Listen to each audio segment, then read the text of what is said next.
been a while. How's everyone's week? Sorry. How has everyone's week been?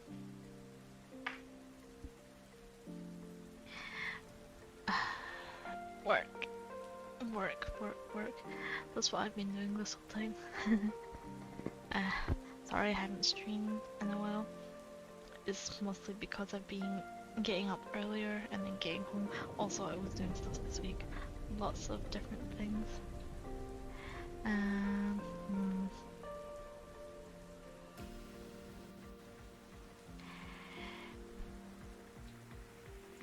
How's the stream anyway? I can...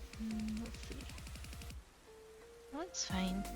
Twitch is saying that it's very unstable right now, but it might be because I accidentally switch. I have like at home I have my main router, but I have one of those TP Link things which you plug into the wall, and then I can't remember how it works. I don't know if it's got an Ethernet cable, but it's plugged into the wall, and it basically lets you plug in another one so that you can extend the wireless network.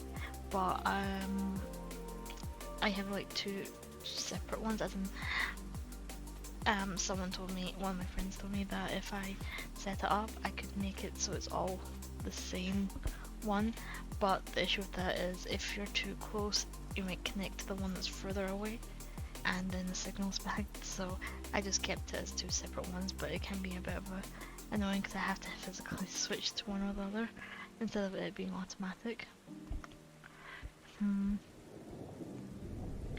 So yeah, I was switching between two, so right now it's saying my bitrate is 2443, capital K BPS B, yep. I don't know what it means, it's all just a bunch of letters. Anyway, it's been a week and I haven't played any Cozy Grove, so that's why I'm streaming today.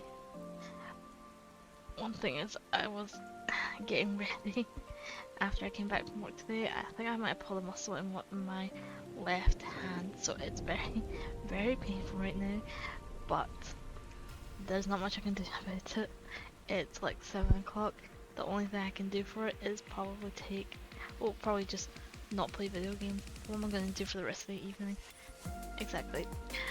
So I'm going to keep playing unless it gets really bad. I'm not taking any painkillers. Probably should. Had doctors tell me that I should take painkillers until it got better. It's supposed to be better like 2 months ago, but it's still like, I don't think I've had a chance to properly let it rest, therefore anyway, I'm not going to take any painkillers for now, but if it gets worse I might have to, and I might have to end the stream, but I really want to do at least some Cozy Grove, and we'll see. It's like after 7 for me at the moment, so let's see how far I get. I probably want to stop streaming around about 10 or something, cause I've got like, want to watch some One Piece later, and I have to get up for work in the morning. Ooh. I might have to get up earlier actually. I need to check the bus timetables because apparently there's an event happening tomorrow and it's going to disrupt the public, transport system, so I need to get up earlier so I can go catch more buses so I can get to my place, because the bus I normally take, it's not going to the bus stop that I need. I would have to walk an extra 20 minutes to go get it from the stop that it stops before it gets diverted. But anyway, enough of my boring life. I'm gonna start the game. So if anyone's in the chat wants to join, say hello, feel free. Let's see. And as always, I need my water ring as I'm bouncing here. I got tea with me today, so. But also water, because I feel a bit dehydrated. And as always.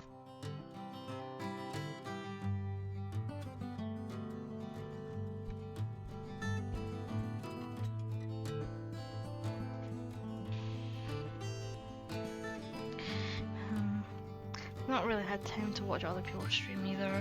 I've seen a couple of the people that have followed me. I've not had time.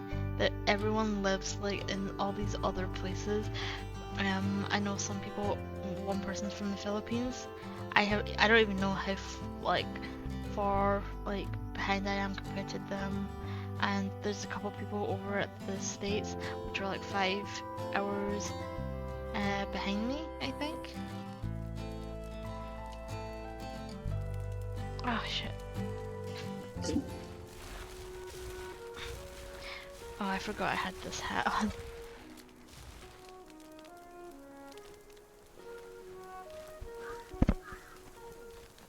Day 10. Oh, day 10. Wait, is it day 10? I checked on YouTube. My last video I uploaded was day 7, so I need to like download a bunch of videos before I forget. Anyway. Oh, it's raining today. Okay, I'm gonna change my hat. Whilst I like this hat, it's gonna distract me. Clothing. Do I have a rain hat? Nope.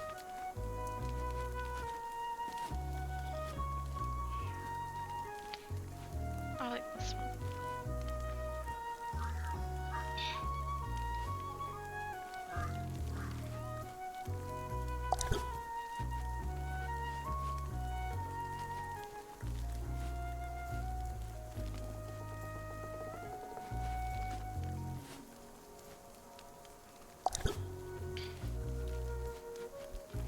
Okay.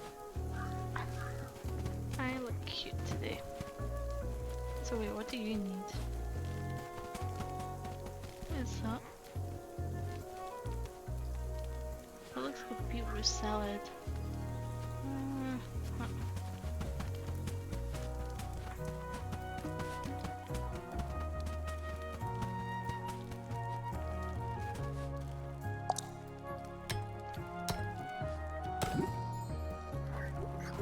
Oh, gold.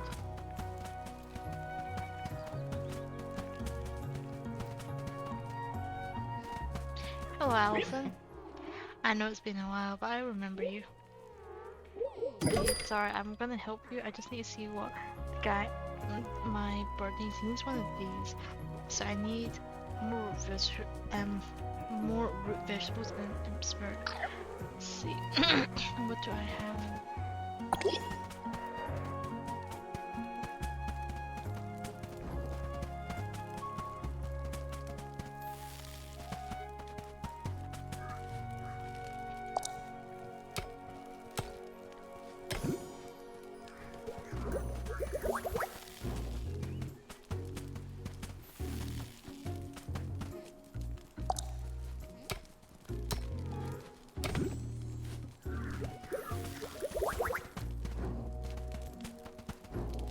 Let's see, so I'm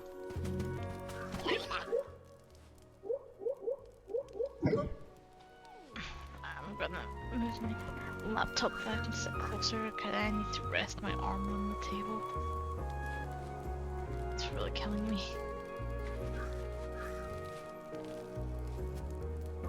Okay, so I can break this down. Should I break it? Yeah, I should break it.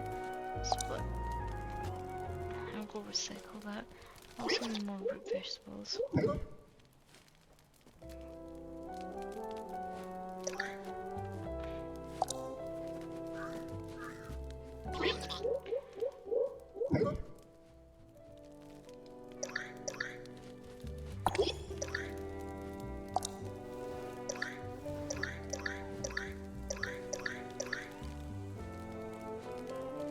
took the vegetables.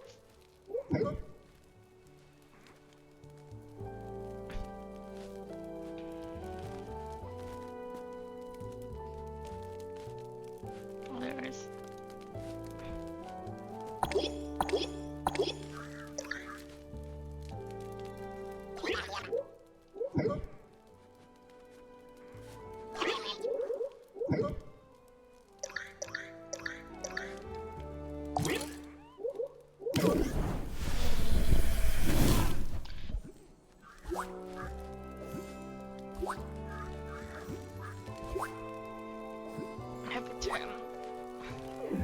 I think I should also have a bagel in here.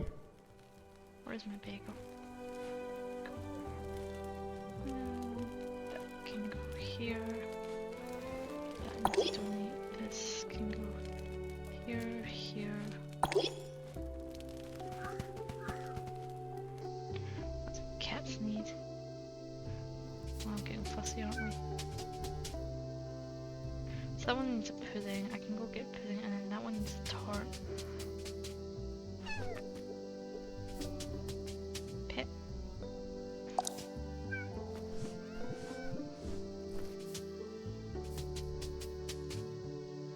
I never pet it before. Huh, interesting. Someone want me to feed it for some reason. Huh.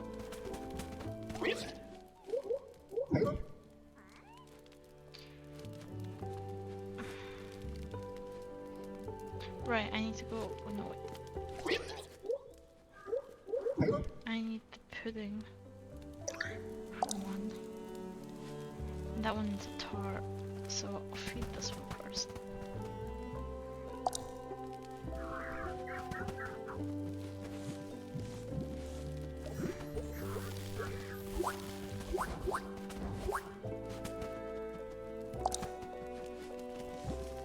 Good bird.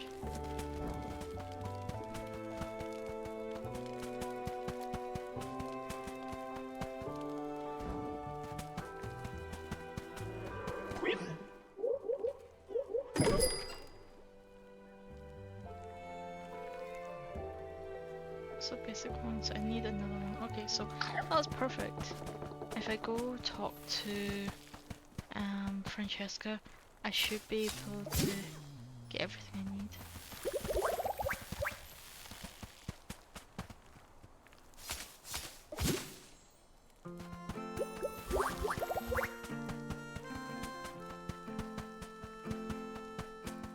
I'll come back after for you later, Kip.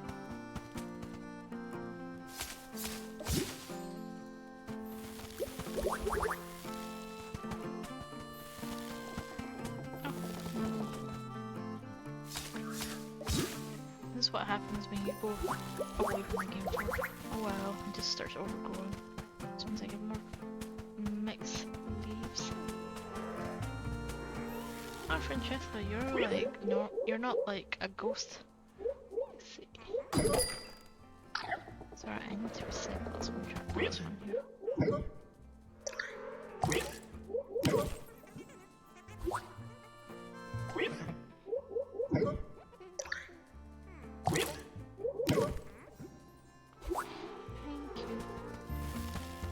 Fuck, I didn't mean to change them all into that. Oh well. What's done is done. There's no going back.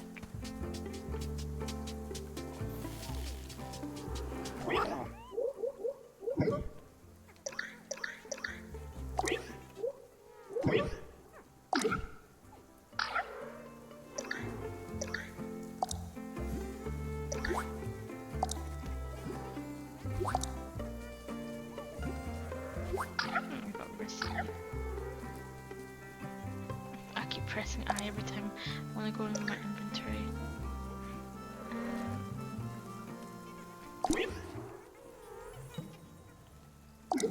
See, I thought I could cook that before.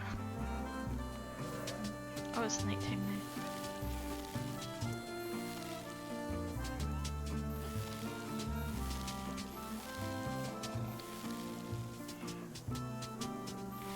Don't know if it's just me, but this thing over here looks very kickable. Okay, I'll go to Allison. and make some food.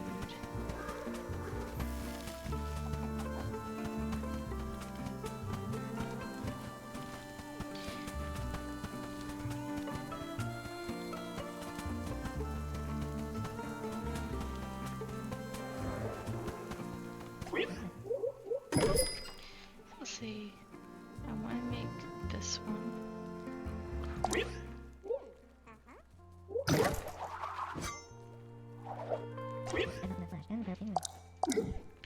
And then I want to make, where is it? This one.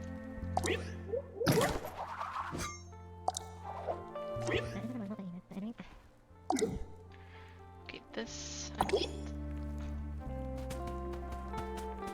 I guess I'll ask her what she's after.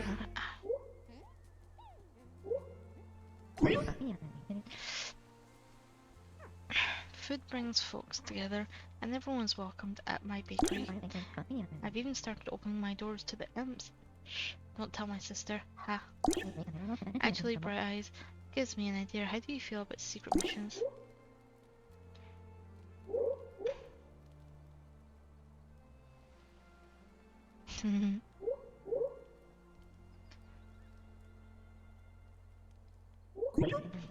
Oh, you won't make an exception. I'll sew you a secret badge for the underside of your spirit sash. Here's a list of ingredients. Gather these for me, and if the mirror sees you picking them up, just act natural. Whoa. Whistle or dance, or pretend you're asleep. Whatever people do when they're not up to nothing suspicious. When you've got all that stuff, bring it to me as an unmarked paper bag. Then we'll go to secret mission phase 2 together. Yeah.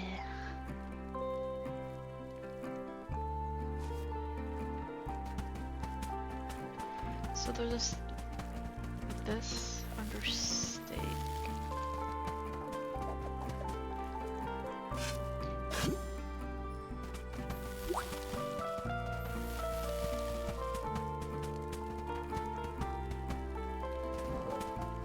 Oh, 5.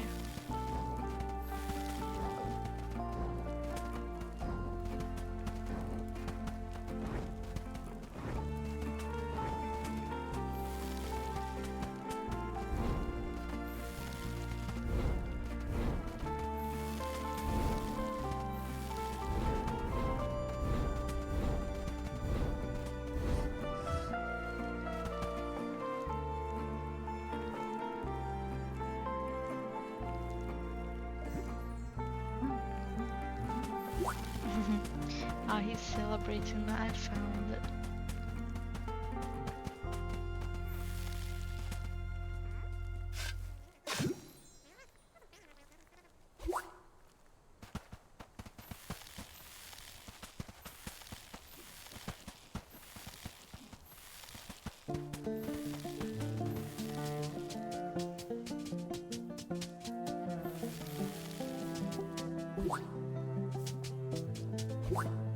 Oh, that one's new.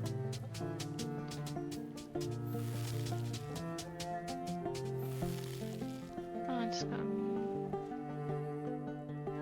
Oh, there's something I can check there.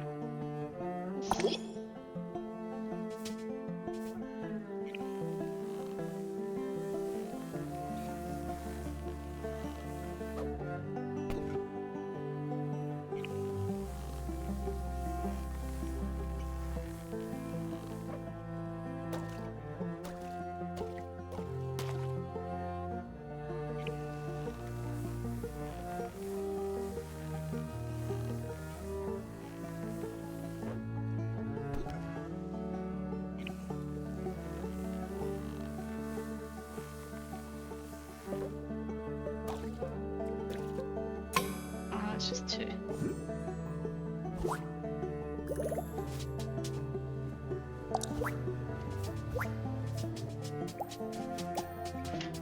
Pals, please. I found 1, so next one. Near a dead tree behind something. And then there's trees everywhere. I hope it's not what in Waffles Forest areas, because Cause those, oh my god, there's so many trees there. You can't see nothing.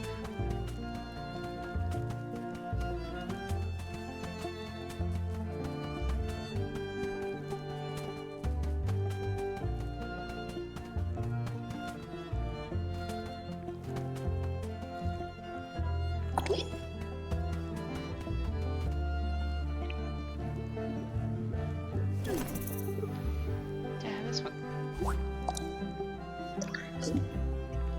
Yes, I do.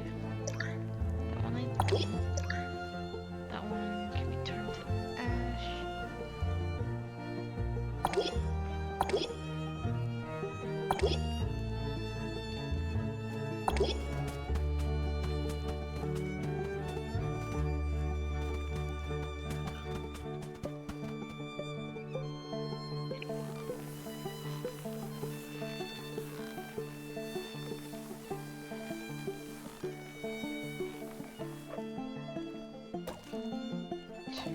Damn it. Too good at this.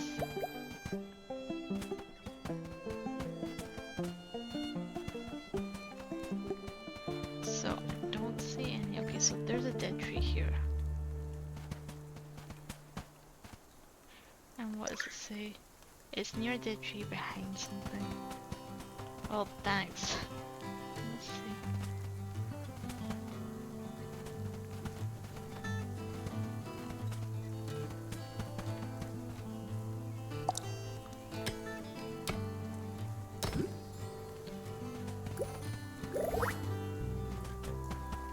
Is it here? Please tell me it's here.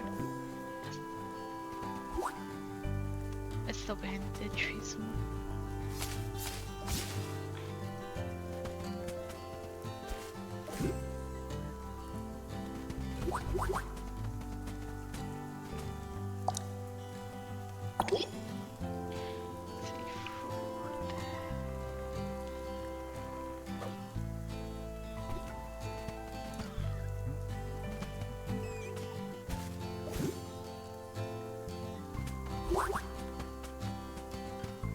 Oh well. Thank you.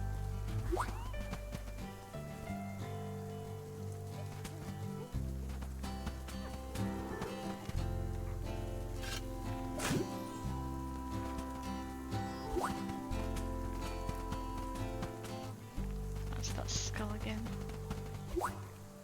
Let's see if it's up here.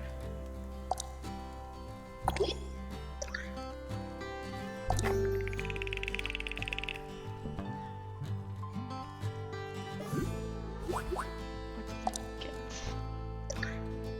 Instructions for a kitchen island.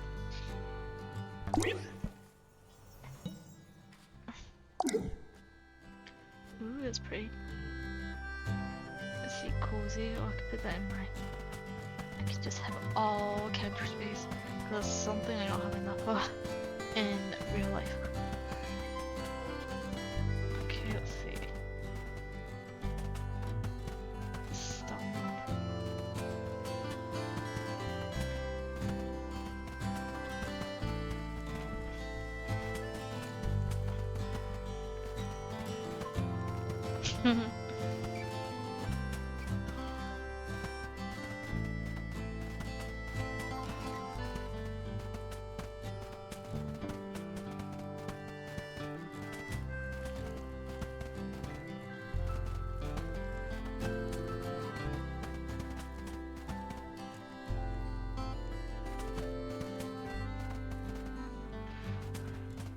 I'm like leaning in so far because there's a dead tree, definitely a dead tree here, but there's lots of other trees. And the last time I did, oh, there is.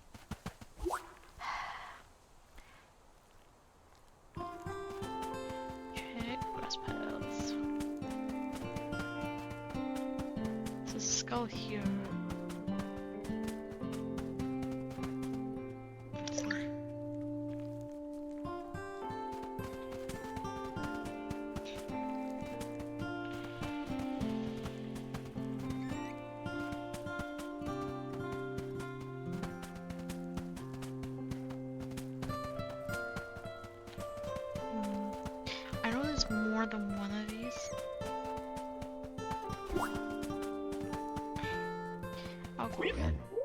good stuff here.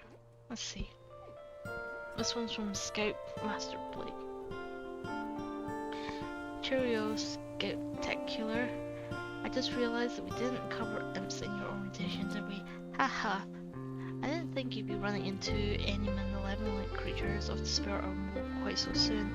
Why, I remember when I went to the National Gallery back in '04. Angry and stole half the camp's underwear. Good times. They went away when old Sue tossed the big horned imp a turnip. Keep those spirits up. Scoutmaster Blade. P.S. Never got my underwear back, sad face. Present. Oh, and that. Get off.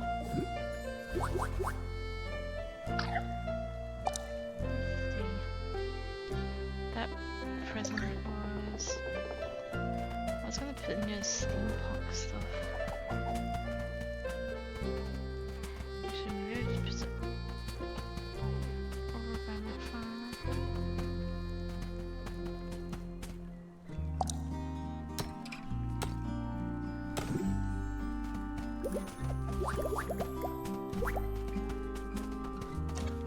I can't pick this up. I got too much stuff.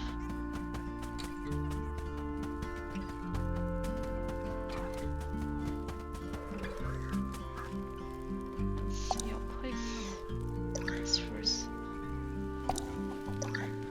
What is this?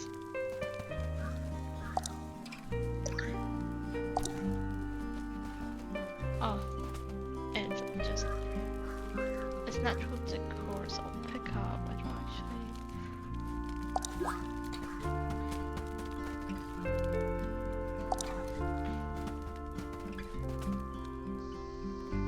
I forget what this is.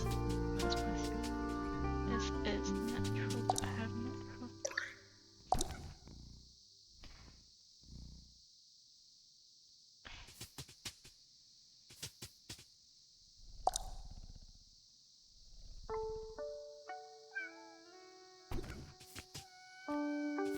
Cat, you stuck in there.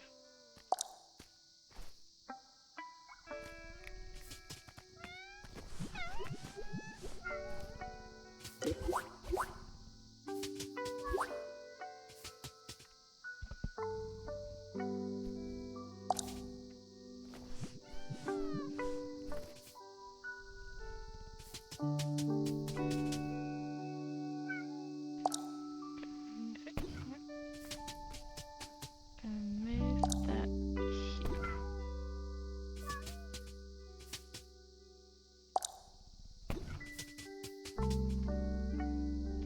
I got puddings for you.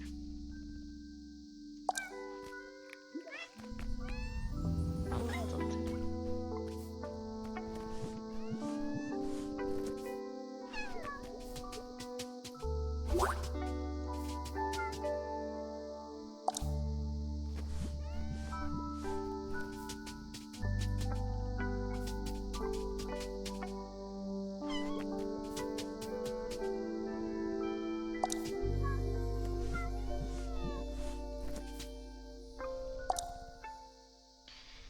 Okay, so this is the hand, this is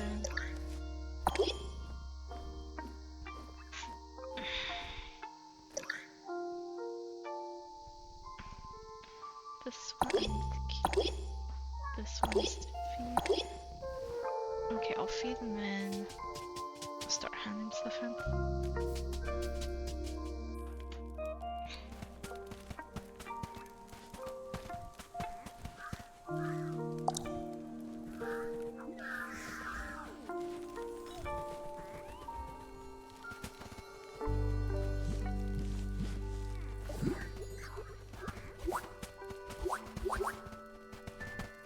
I'm gonna pick these as well.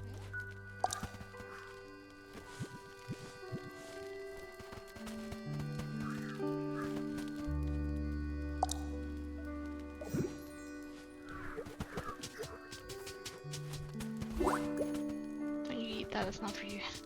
You already got fed today.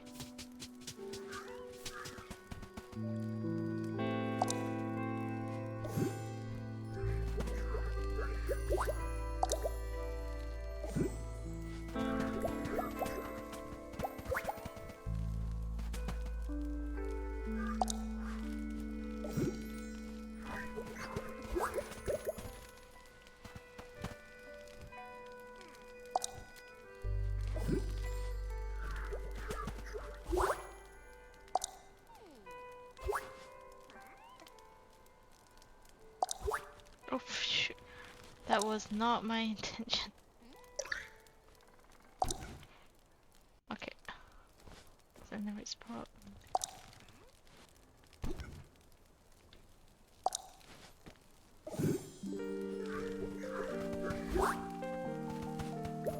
Okay, I'm gonna try playing those with just mouse because my wrist is actually killing me right now. A little bit, maybe. It just really hurt. So I'm just gonna play it with my mouse. It seems like I can do that anyway because I can just point and click. So if I can do that, it means I can actually rest my wrist for now. It really is hurting though, so it's not great. Let's see, common. That's uncommon. So I might just burn these ones because they're common ones. Just wanna like save the space.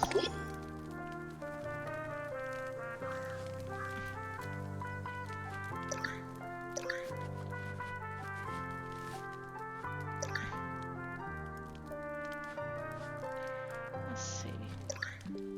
That one I sell. This one's burn. This one sell. Okay, that's there. That one burn. Eggs go here.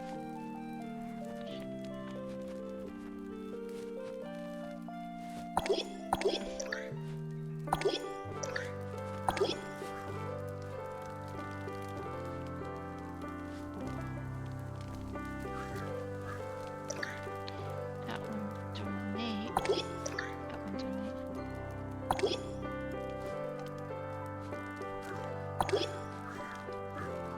No, I need to chuck at someone.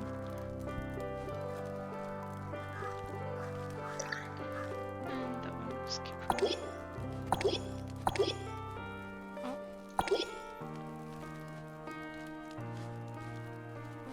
Let's see. Alright, let's go down them.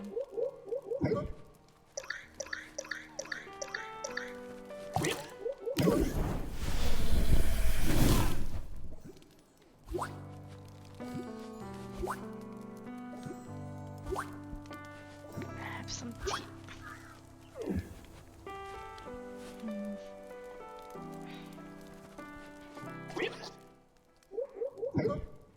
Let's see.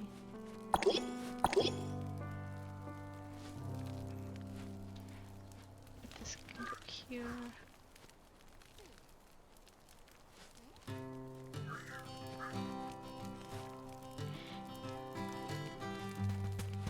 What am I doing?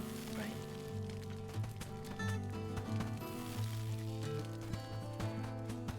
Actually, I should go help find that.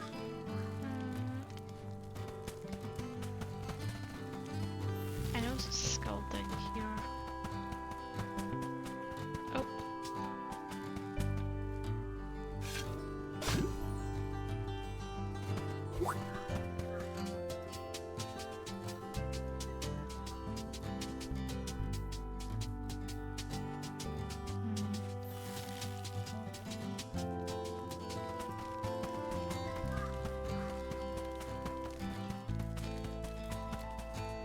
The only other skull that I can really think of is this one here. Let's see, it is. Maybe I had to leave so it can respawn. Nope. I can taste it. Chip thing.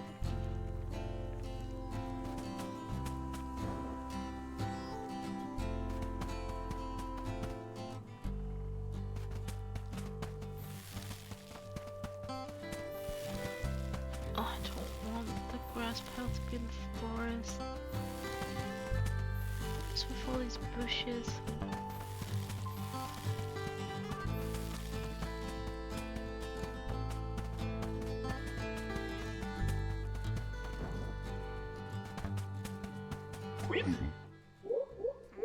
How are you doing, Patrice? I could hear my floorboards creaking under the football, and the meadow wouldn't stop humming. Put them in a box together and stuffed the box under my bed. I've got a question for you. What's the worst thing you've ever did?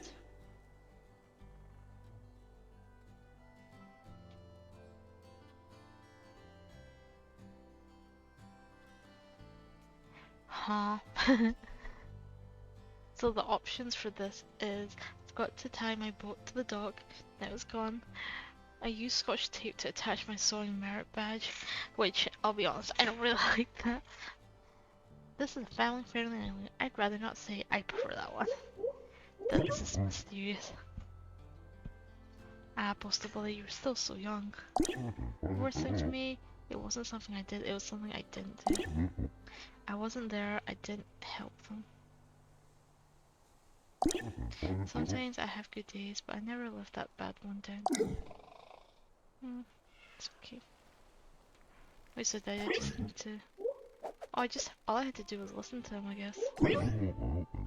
It's important to stop and appreciate the beautiful thing in the world. Stamp champ. For example, take this verse I memorized.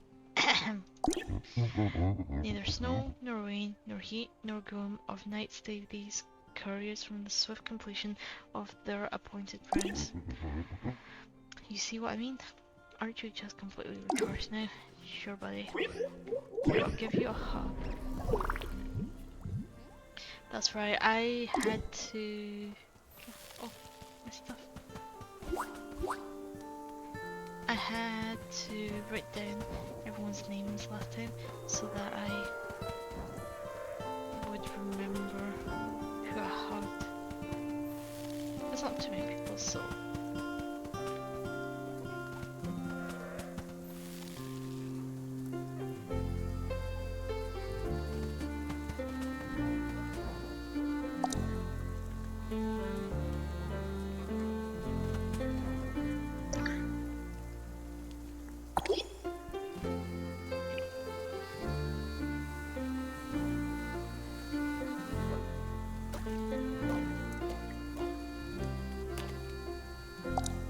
Okay, let's try it. Oh wait, did I put it away? Okay, fine.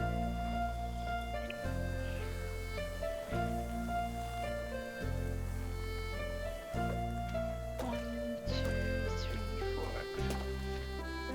Okay, 10 more shrimp.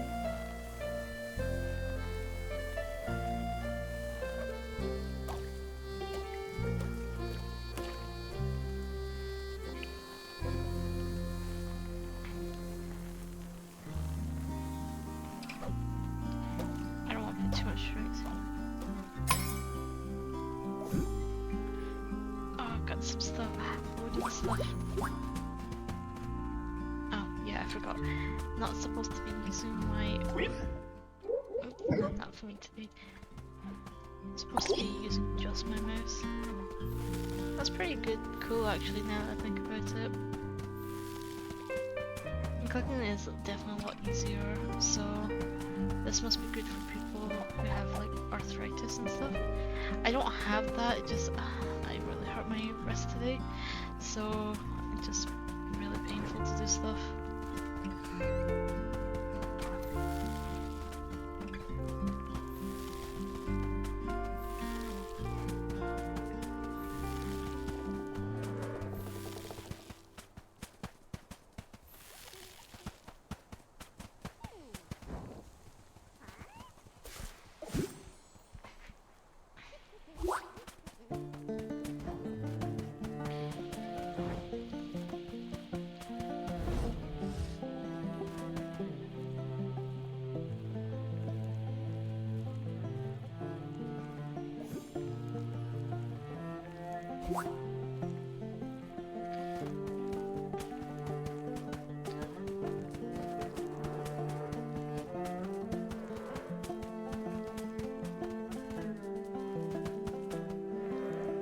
Let's see. It needs rustic decor and lamps. Well, I can get that later.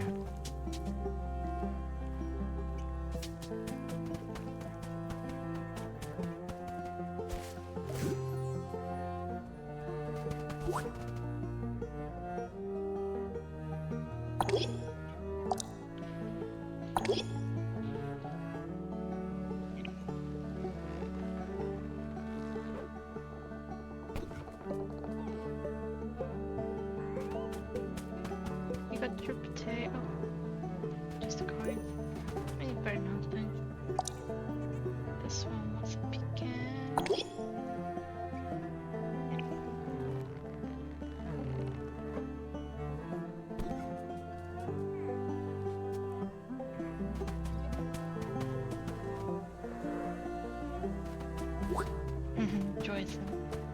That's nice. Okay, I'll speak to Francesca now as well. How are you doing today? Ah, little fauna. You're here just in time to see me deliver my apology to my fellow trees. Hear me, old forest. It is I, Francesca, your friend. I have recently learned that in life I was, in fact, a sculptor and a bear. My artistic medium of choice was wood. Oh, she looks so embarrassed.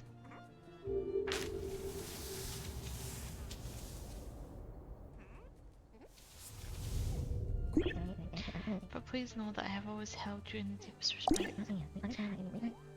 Don't believe me? Just look. Here in my afterlife, I literally sprout leaves.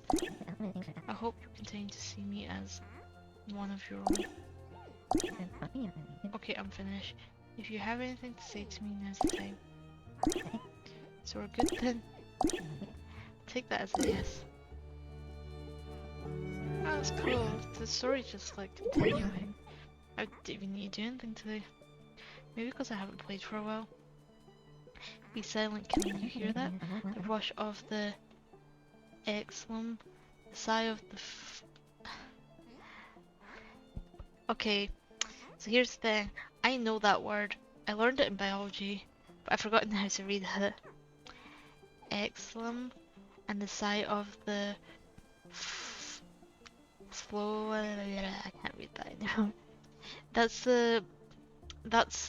stuff is stuff to do with like inside tree trunks, or you know, it's how water gets around like trees and things like that. Can't remember if it's the same for plants. I think it is, but I don't remember how to pronounce it. Anyway, the cacophony of photosynthesis. The trees may look motionless, little fauna, but they are worlds unto themselves. I'll give you a hug.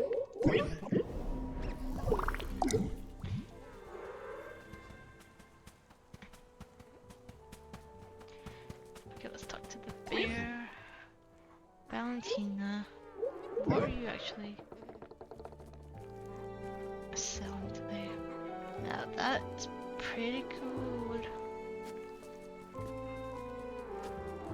I think I already have that one, but I've got a red version of it. It's also pretty cool. I kinda like that.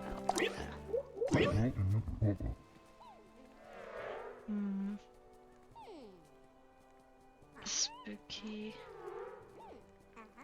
Don't want to buy too much of that stuff. How are you doing? Another beautiful day in Cozy Grove. Did you know there's no investment more prudent than a cozy home? Honestly, if I could buy up the whole town myself, I would. Sadly, the town's bylaws prevent that sort of conflict of interest. Can you imagine a mayor owning the town, writing the rules, and renting it all back to the citizen, piece by piece? Yeah, what the hell? I can see you thinking about it. Anywho, did you know that in addition to serving as mayor, I'm also a licensed real estate agent? I can't rent out property here, but I'm happily take a commission. If you ever want to get out of your tent and into a nice colonial, here's my card, and here's a hand-carved wooden bust of my face to remind you of me. Mayor Valentina, earning your vote by selling your home.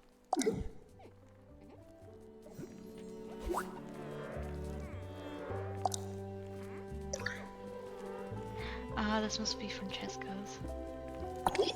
She probably doesn't need it right now, though. Oh, it's just you. Hi again, neighbor. Yesterday I had a nightmare.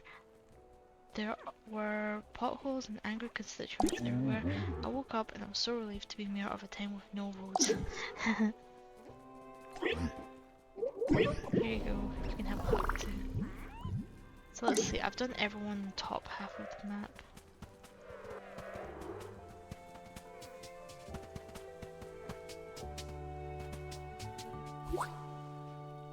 Do I have this? There's another one to do next.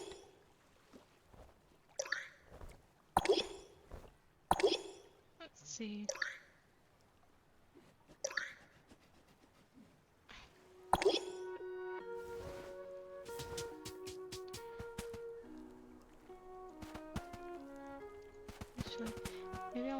these around. And oh, move this to here. And move this to.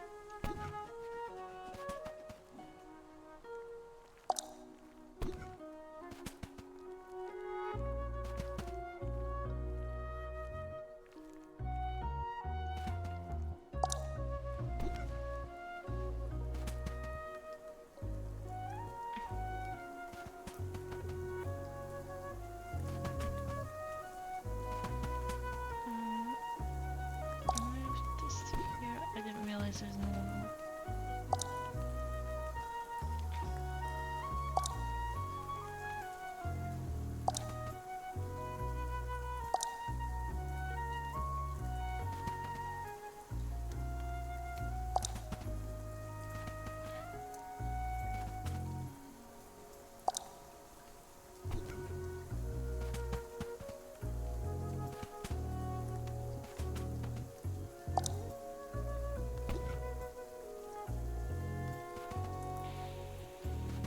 I guess I'll take the fruit first. Oh. What is this? Is this a... This is a rare one as well. I also don't have this.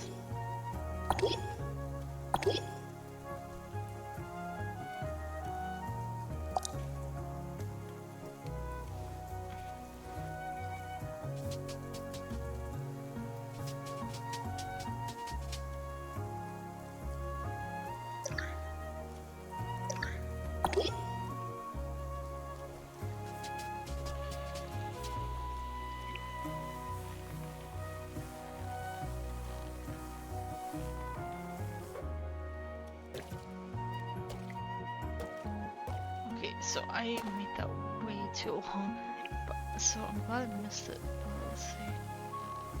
How about here? Nope, too short.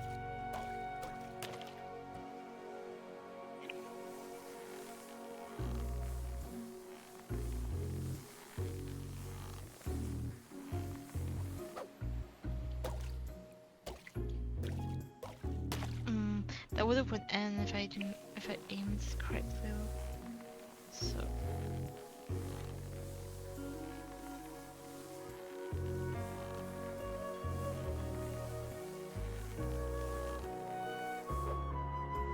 Oh, no.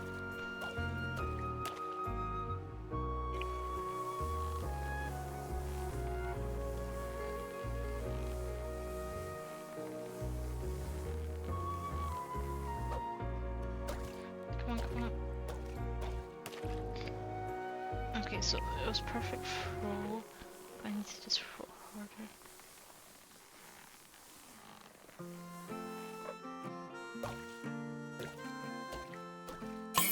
Okay, got it. What did I get? Oh, I don't need that.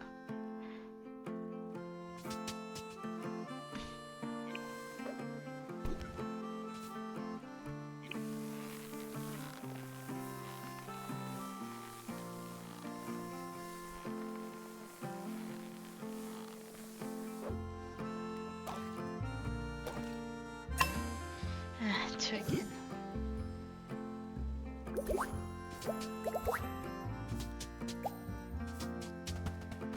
Okay, let's pick this up.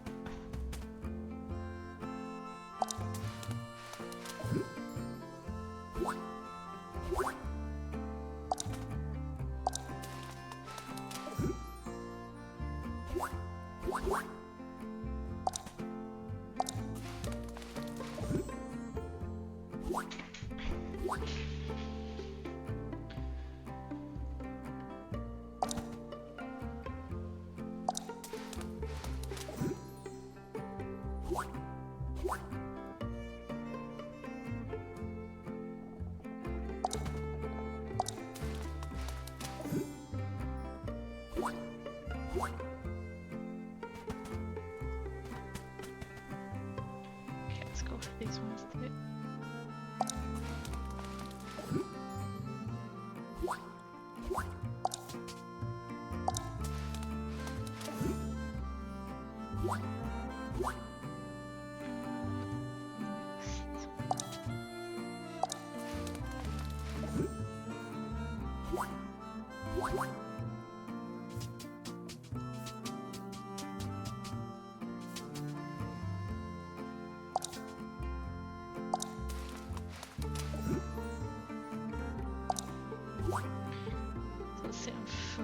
go sell my stuff now.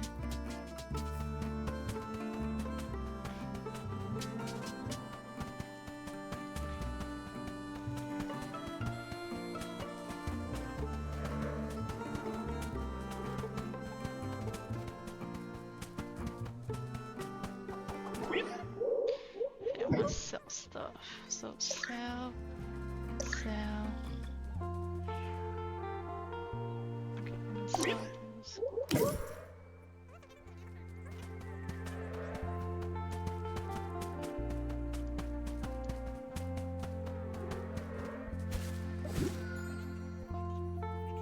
Oh my god, recipe. Loaf. Crafting. Mushroom loaf. Oh, so it's a cooking recipe.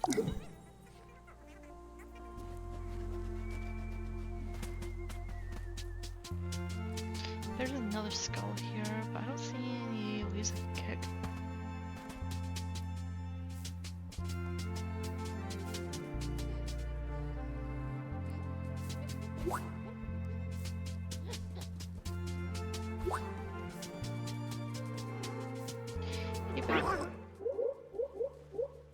Here you go. Donation.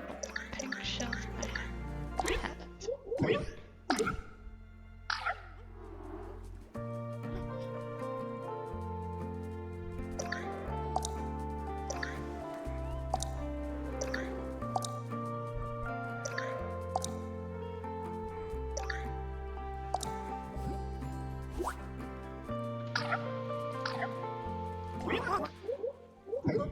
Thanks. Oh.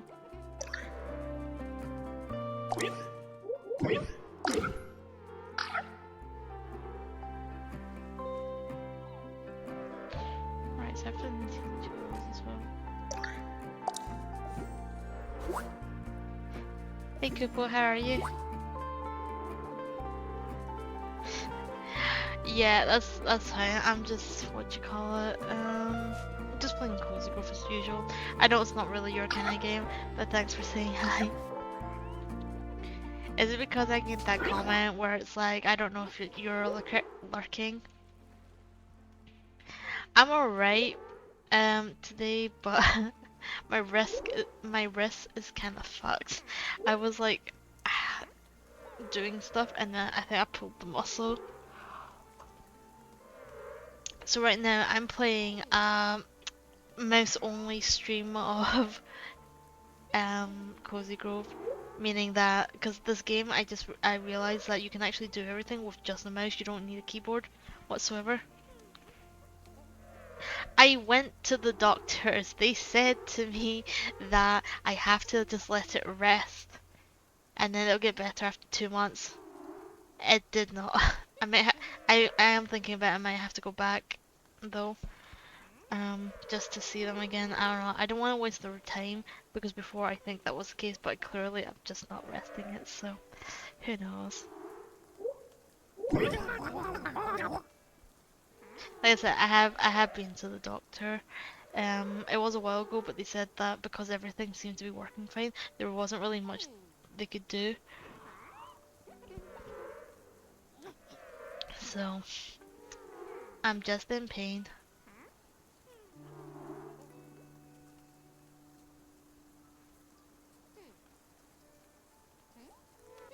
Also, like, I work like full time now, which means I don't really have time to go to the doctors because they're not open on weekends. Yeah, Kupo, you're just being a bully. You came on to bully me.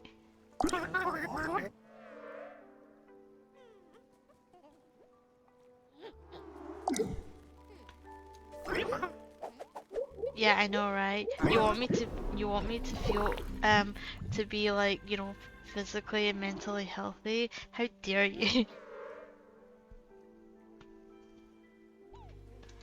I know, I just since you asked how I was, that's the thing I'm thinking right now. I haven't taken any painkillers for it because I want to see how sore it gets, which I know is weird. It's just because like if I take painkillers, it will numb it. So I might still feel it, but it might be like just a dulled version of it. If it gets really like, unbearable, I will take some painkillers. I just want to see if it's just like, I don't know if I just like, I'm just overreacting or if I'm just, I don't know, I was just trying, I didn't even do it like when I, yeah, I hurt my wrist. I wasn't even doing anything. I bent down to pick up, like, cause I was getting changed to like pick up, the clothes. I like kind of chopped onto the floor whilst I was getting changed, and then all of a sudden, I just like my muscle in my hand just very painful. How have you been anyway? S- ah, I'm gonna say it wrong again. Um, I'm sorry. Please bear with me. I'm just gonna Sweezel, right? How have you been? I know it's been a while. I've just so much work.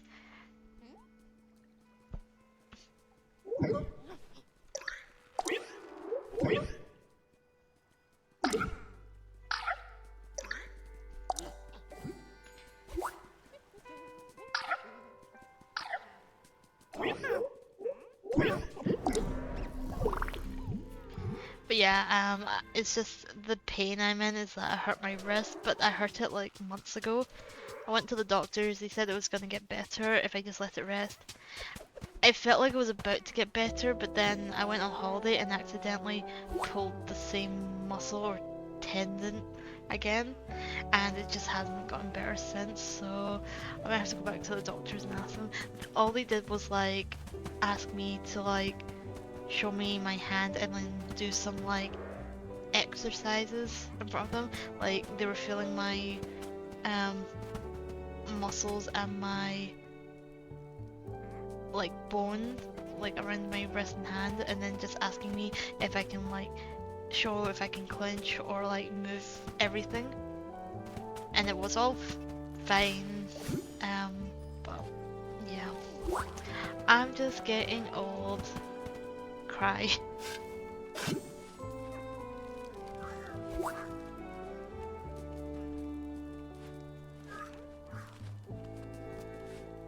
There's no swelling. Like that's the thing. When I went to the doctors, I told them about it. There's no swelling, no bruising. It's just very painful, and I'm like, I don't know if it's I. Sometimes I'm like, am I just making this pain up? But no, it really does hurt. That's why I think it's like a muscle.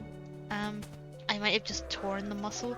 Apparently, I read online that when you tear like muscles or tendons, it's just very painful. Okay, that one's done. Talk to Jeremy. I guess I can't see any actual swelling. I said to Kupo earlier, just before you jumped on, that if it gets very painful and unbearable, I'll take some ibuprofen. But right now, I just want to see how. I know it might be weird. I just want to see like how it feels, because with no painkillers, it might stop hurting if I just like not move it and see if that helps. Cause like last time I went to the doctors, they told me that I should just rest. But that's the thing. I need to use my hand to like do stuff, make my food like clean. And when I'm at work as well, I have to like use my hands. So I'm like, okay, I don't think I can do that, but I'll try. Because I've got stuff I need to do.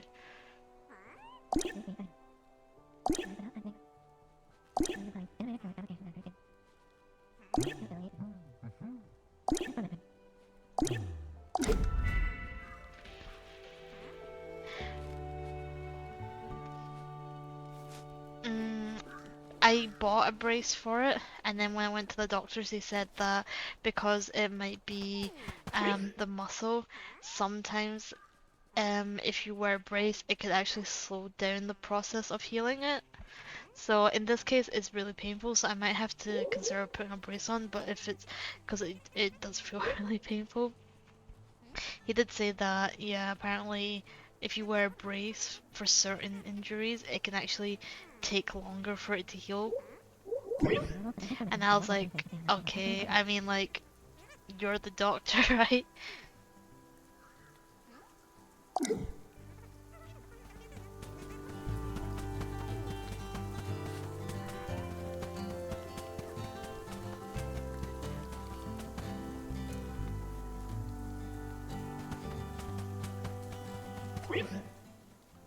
Yeah, that's the thing. I might, if it, because, like, I think by the time I got home today, it was kind of, like, aching. But then, like I said, I bent out to pick up something, and, like, just me moving my, like, thumb ever so slightly, it just like spiked and hurt. So, um, I'm just gonna have to bear it for now. I'm hoping it won't get worse. If it gets really bad, I'm just gonna have to say, no, I can't come in. I need to go to the doctors and see what they can give me, or just take tons of painkillers. They told me to take like painkillers more or less day in and out until it got better. But because it's this painful, I don't know if it's gonna get better anytime soon. I thought originally it was like a sprain or something.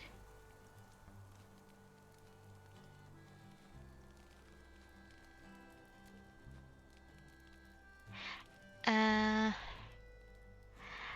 when you say that Kupo, see, I was imagining that was similar to a brace. So I know someone else has one where you can get a splint in it, so you don't move your thumb at all. It's like, I wouldn't call it elasticy, but actually, I did buy one that was elasticy. It like kind of squished my hand in. My old one was like a foam one that I could put like a strap around it to kind of like add pressure to it. That one is destroyed and you can't really buy those anymore. Those are from like 10 years ago or something.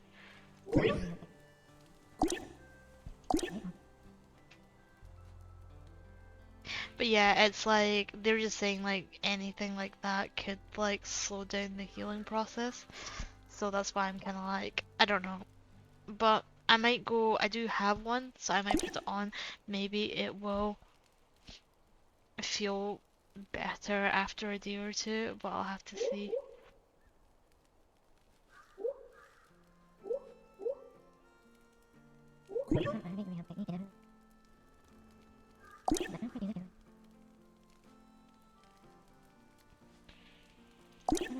You know, Kipo, this is just an excuse to get out doing savages. Well, I'm kidding. It's not. I just I just remember that we might be doing that in a few days. Also, so what are you have you been anyway? It's been a while since I've been online. Oh, that reminds me, I saw you streaming Little Nightmares, but I think you were streaming at well 2 o'clock my time, and I was at work, and I was like, I really want to watch that because I really liked the first and second game, but I personally I think the second game's better because it was more polished.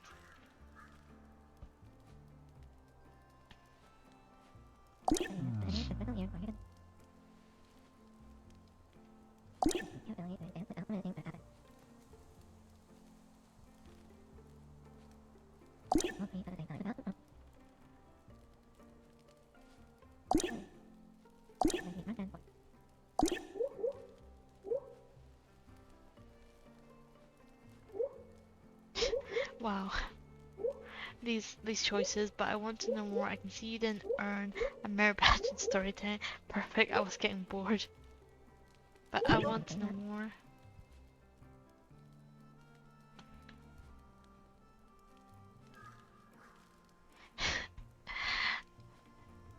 How far did you actually get in the game? Because I saw you streamed on Sunday.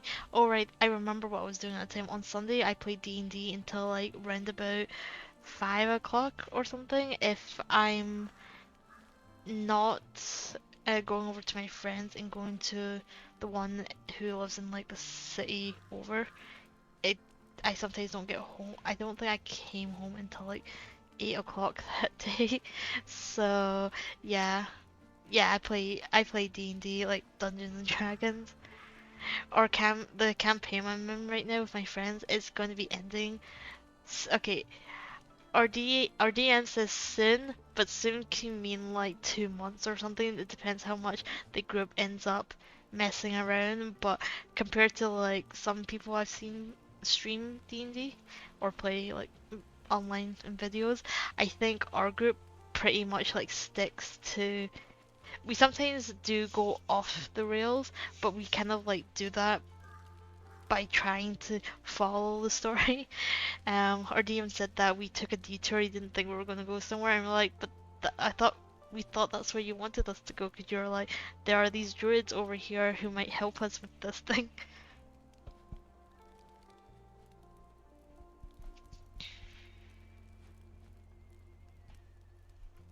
I don't know. Right now we're on like where we ended up in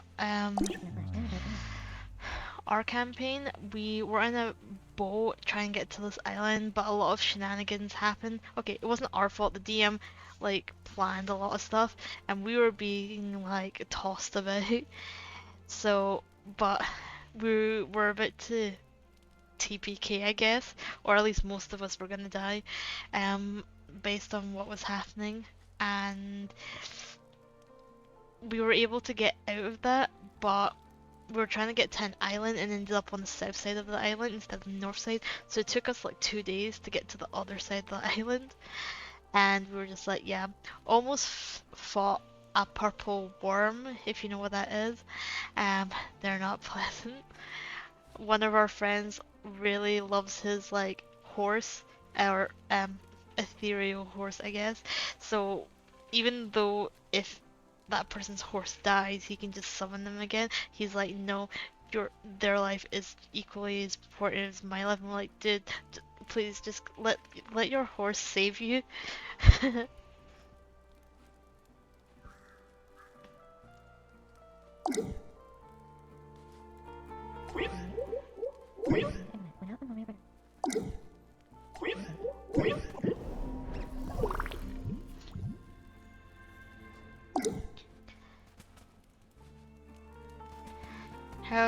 How long have you?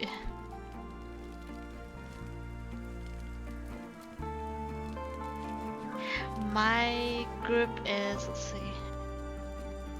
So there's DM and then there's 6 players. It used to be smaller, but then some of our friends moved back to like commuting distance so they could come visit, and we play in person, we don't play online. We did play online well, we played in person originally, then COVID happened and then we moved to online for a while, but our friends prefer playing in person, so we ended up going back to that.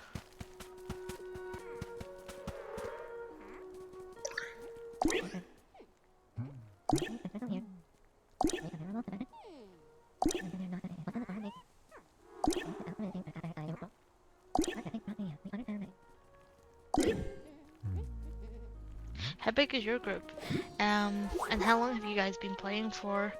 For myself, I think we've been playing for like, well, I've been playing with them for like, just before COVID, maybe 4 years or something like that. My friends were playing before, but I guess they didn't know I was interested in D&D, and there was quite a lot of them before people moved away. So they played like, here's the thing, they played for like what, 3 to 4 months for their first campaign, and then the second campaign took over a year.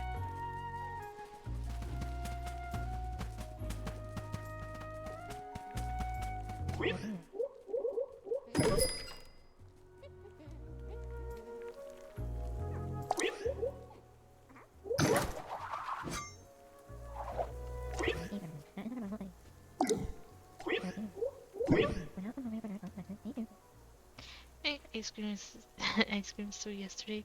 You won't believe what parts the sea creatures I use in my camp. I don't want to know, Alison.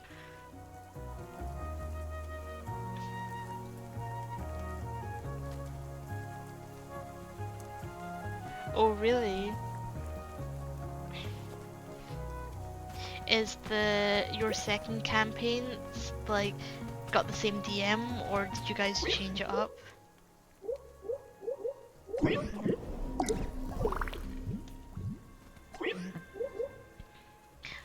Is it like a continuation of your like first campaign as well? Because our campaigns, the way it works is they had the first one, then the second one happened, but it was on a different continent, and then the third one happened on another continent as well. But this one is like the time difference is about 100 years, I think, from what the DM has told us.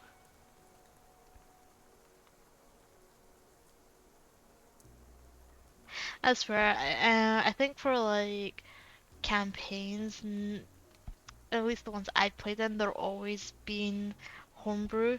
Um, I played in like mostly homebrew one shots as well, but our one of our friends likes to use like modules, not like ones from the books, but one that people like have made and put them online for free.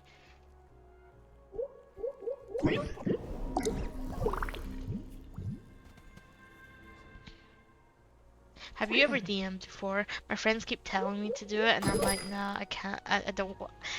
Okay. I do want to DM. Problem is, I am worried that if I DM, I'm gonna be too railroady, and I don't want to do that.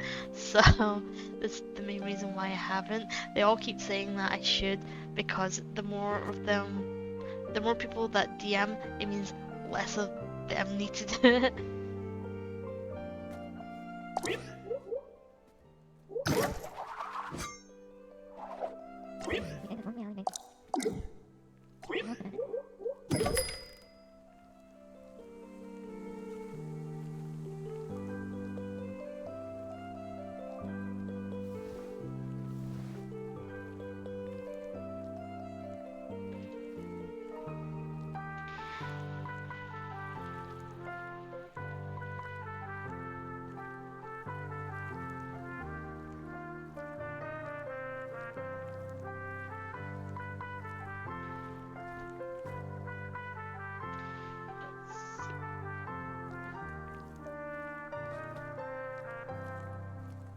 I'll deal with those later.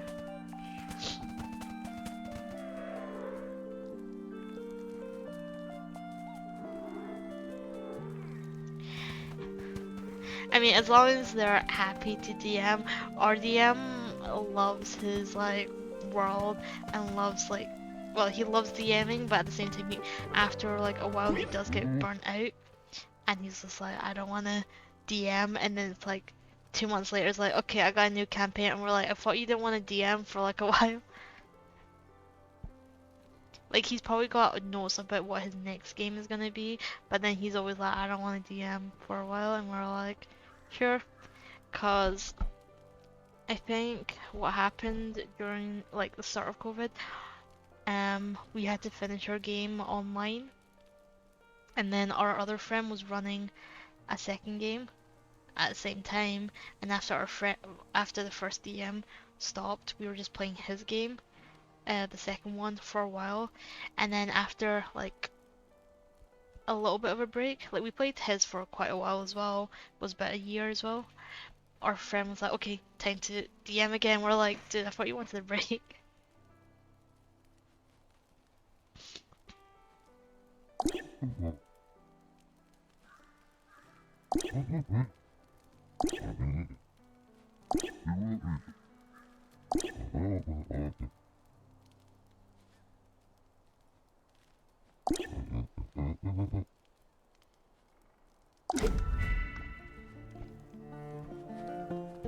Oh no, I don't have a gold ingot, damn it. Wait, maybe I can buy it.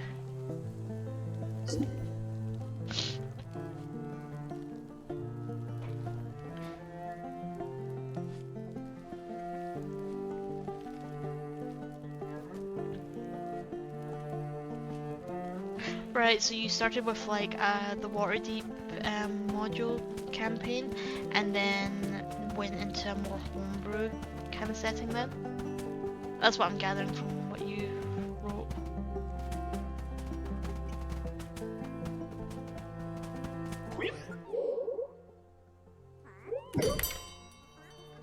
Right.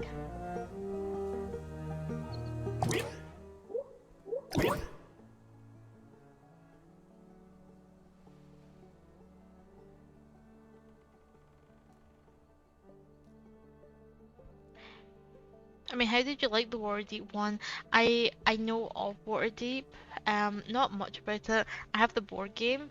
If you've, I don't know if you've ever heard of it. It's called Lords of Waterdeep, which is like, you know, because it's in D&D and all that. I really love the board game. It's a lot. It's like quite fun if you like resource management games.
I like those. So wait, have you guys ever tried?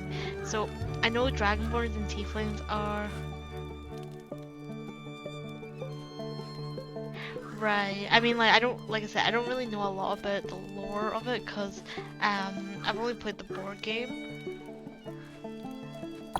but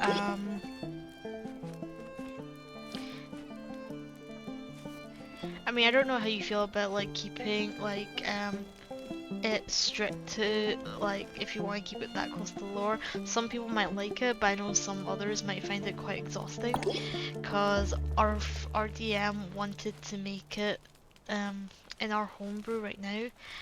I think it's like elven people are kind of slightly discriminated against because in his lore, like thousands of years ago, a specific like elven like group tried to like dominate the continent, and because of that some people are kind of racist to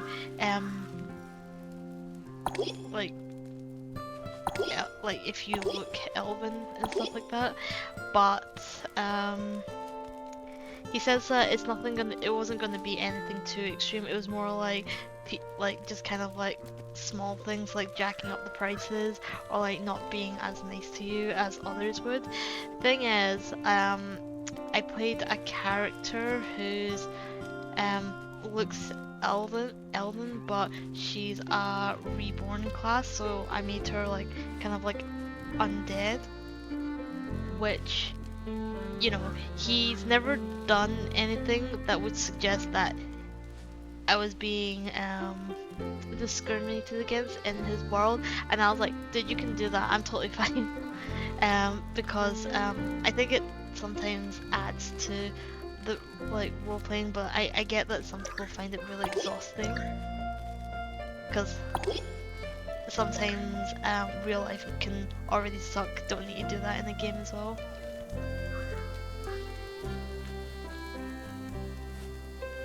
Like, would you have liked that kind of encounter as well? I mean, like, I guess, since you were expecting it, you were like more than happy going in.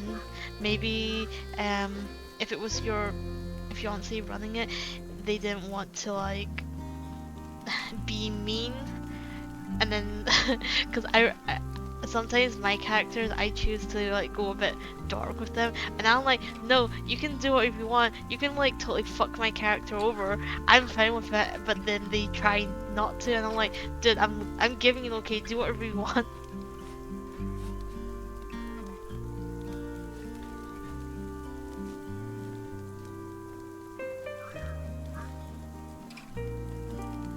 Oh yeah, my other question was gonna be like, are you guys sticking to the classes in the player's handbook then? Because I know Tiefling and Dragonborns are there, or have you guys branched out to the other ones?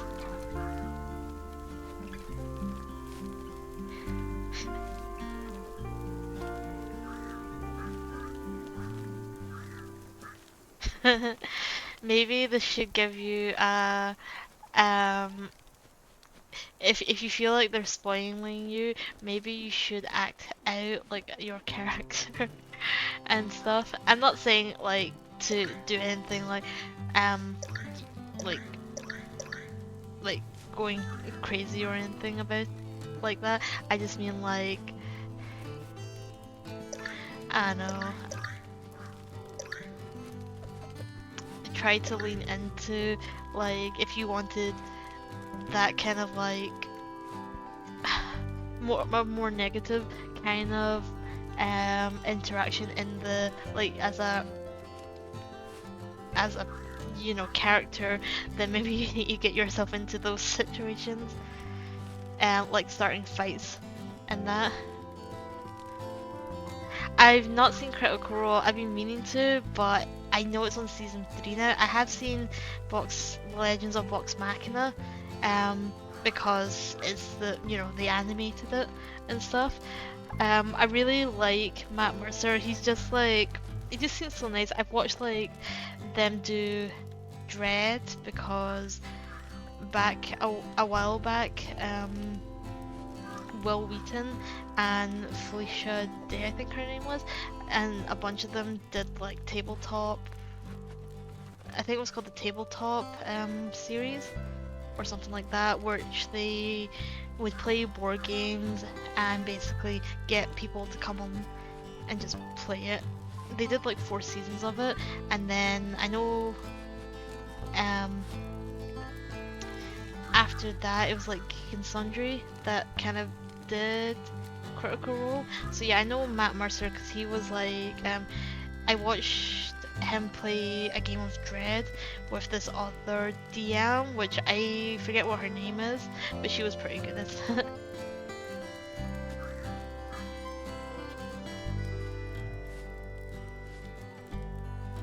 Oh really? I'm trying to think which character it is. Maybe I don't. Um, which character does he play in voice in Overwatch? One of my friends says that whilst he loves Matt Mercer, every time he hears his voice, he's like in everything. He's like, I can't unhear it. It's breaking his immersion. Whereas most people are just like, oh my god, it's this voice actor, and you know. Oh really? Wait, that's the gunslinger, isn't it?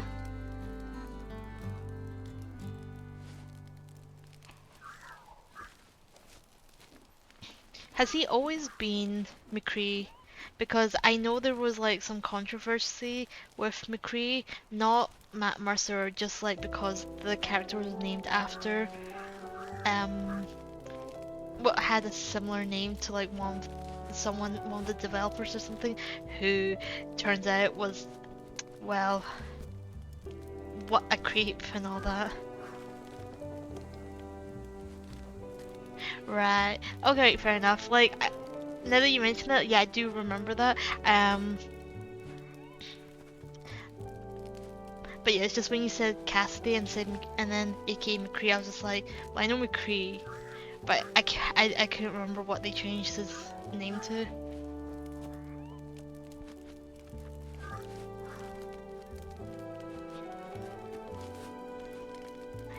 Well, maybe he just doesn't. He knows that they're trying to like try. Wait.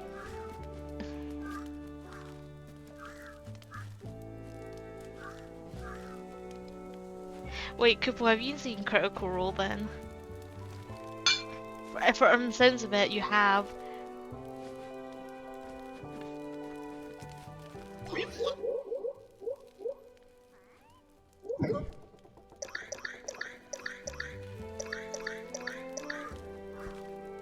It's just because I remember I asked you once if you would ever play D&D and D, and you're like, no.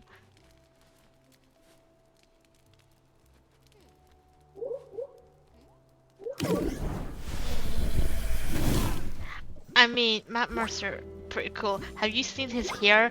Every time like I see him like in videos, I'm just like, oh, it just, I just can't. I actually have friends going down to see a Critical Role in London when they come up in the next month or two. His hair just looks so smooth. And like whenever he's like doing like sponsors and he's sitting with his like robe and his little like dog, it's so cute.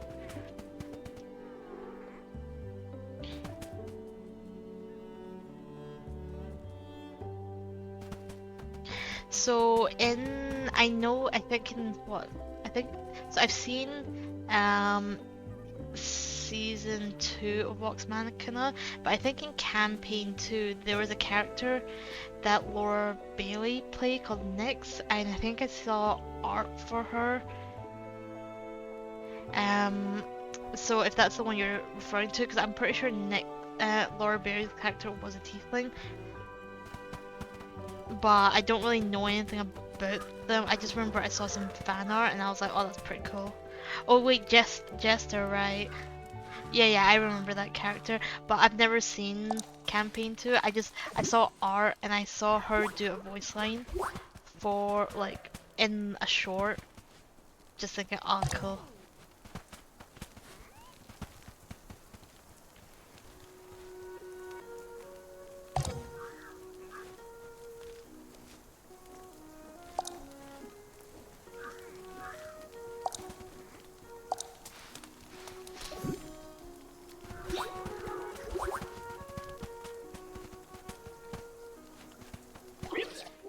Are you sticking with your, are you still playing that tiefling then? Because you said that some of your other friends are swapping like characters out for other things since you guys are getting more comfortable with the game.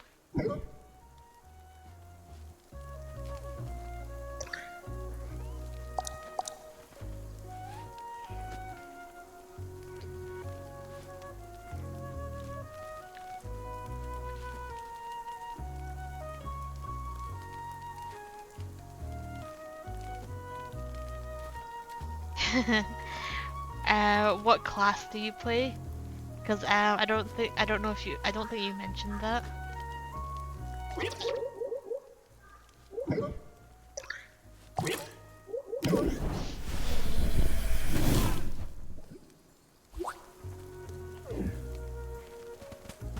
Like, I love playing all my characters as well, but sometimes I feel like I get too attached to them, which means that if something bad happens, I'm just like, I'm so sad.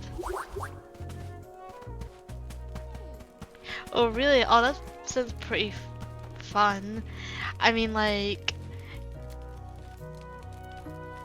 when you say, like, okay, so if you're a cleric of a goddess of bad luck, do you give people bad luck, or do you get all the bad luck?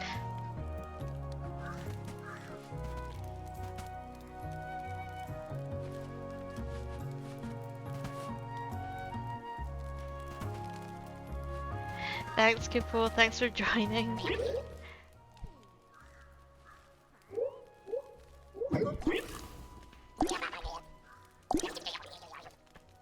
I hope they're compensating you for helping them with whatever it is. For, because I understand thermal pace, but I don't know what that's for.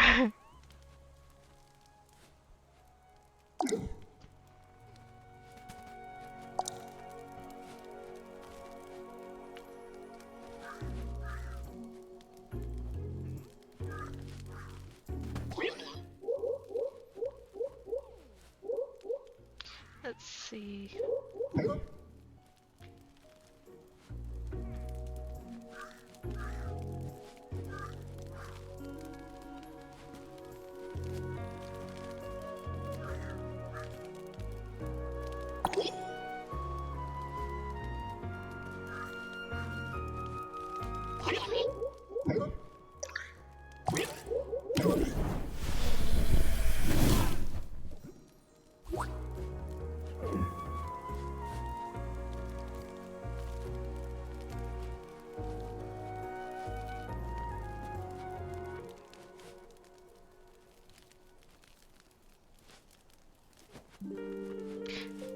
So see the D20s, do you basically pick and choose?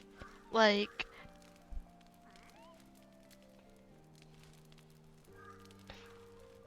so you say you got two D20s that you roll in the morning. So when you say one goes to the DM, do they get to use it on a let's see.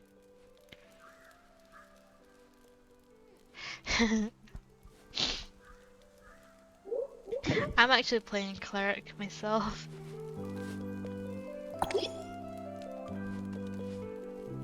yeah, when you say one goes to your DM, one goes to you, I'm assuming that means that you get to use that on any of your rolls later that day. Unless I'm wrong. And what does that mean for your DM? Let's see, we both use it on whatever we want. I use mine to counter his.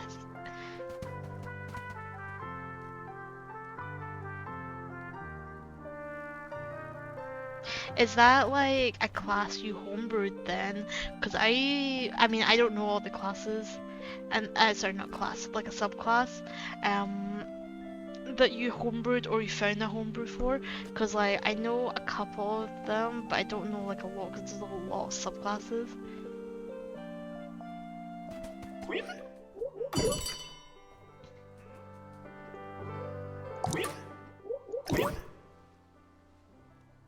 No.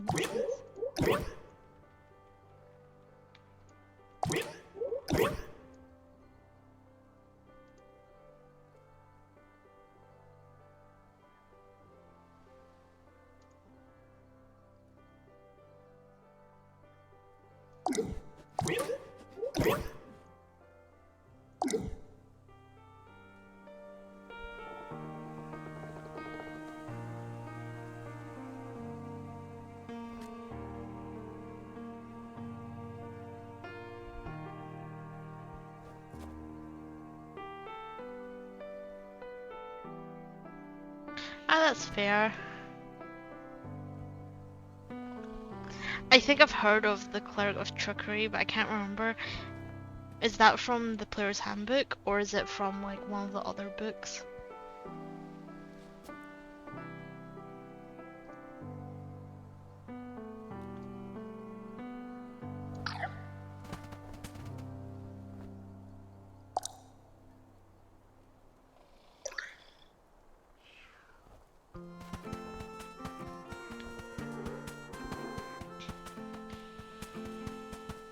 Have you guys like branched out into like any other books, like with all this kind of stuff?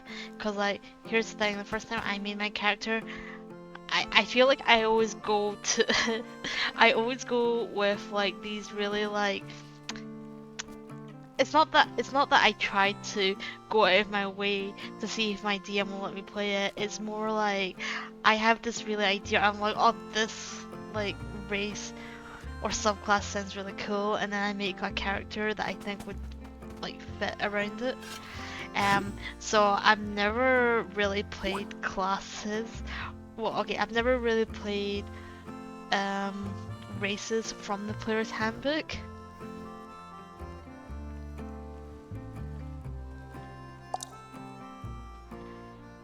I think I've only ever done it for one shots, but every campaign I've played in, I always choose a race that's not in the Player's Handbook.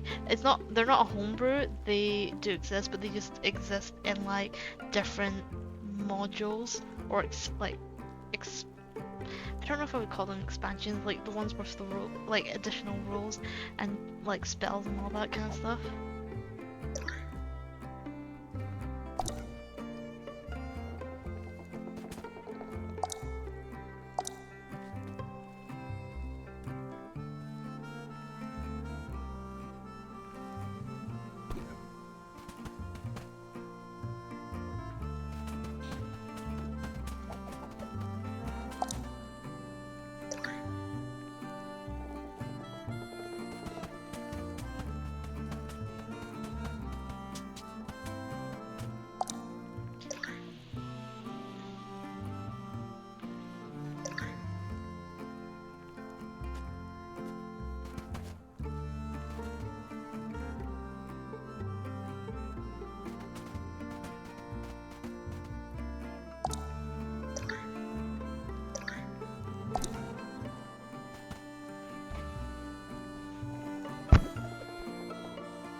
Okay, so like, for example, the first campaign I was in, I played a changeling, which is from Baldur's Gate, cause I always like the idea of being able to like shapeshift.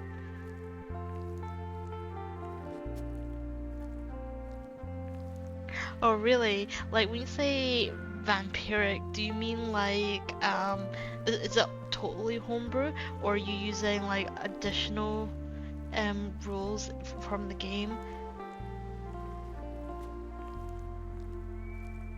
It was kind of fun because most of my other friends were like playing characters from the player's handbook, and I went to the DM, can I play the changeling? And he was just like, yeah, sure, go ahead. But every other person played stuff from the, so he didn't act, one day when I wasn't there, they were playing and they came across a changeling who had been like, I think, killed when they were like supposed to meet this person, but when a changeling dies, their skin turns white or grey or that kind of thing because they're not no longer able to like change their appearance, and everyone was like, what is this like race, like this person that's like dead, and they're all like, huh, never seen one of these before. And then just kept walking, and I was like, I would be funny if I was there because I was a changeling and I was keeping it under wraps for like edgy purposes. Because in my first game I made sure, because I watched like I listened to like a lot of like D&D stories and stuff, and I was like, if I'm gonna play an edgy character, it has to be the first character because I can just say I'm a new player, so I'm allowed to be as edgy as I want.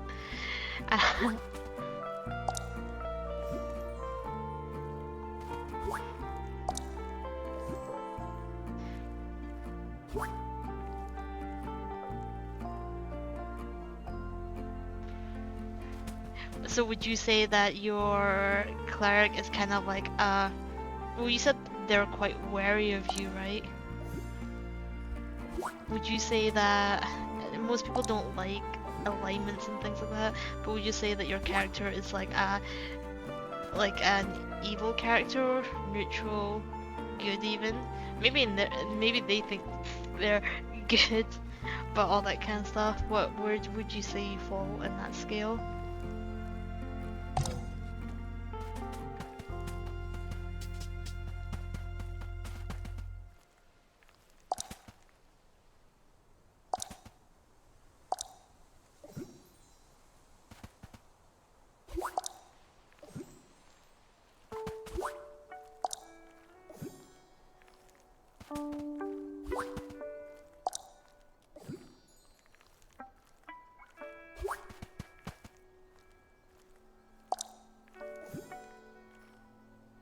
Oh, fair. Like, my character right now, I would say is neutral good, but the way our campaign started, just disturbing.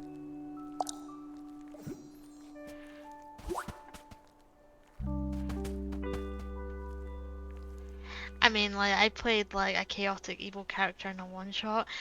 So there's a fairy class, that I played, but I made them a fairy wizard who was kind of like wanted to be like a full-blown necromancer and lich eventually.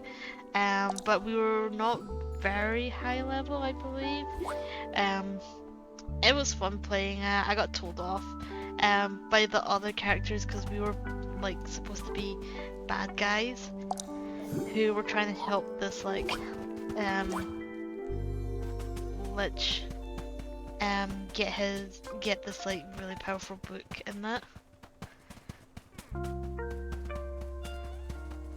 And I remember I was just like, um, the whole like teehee, I'm just gonna do whatever. And then they were just like, they were still evil, but they were more like, I think, well behaved kind of evil because they're just like, don't run off because you might get hurt. And I was like thinking, who cares? Like my character was thinking that at least.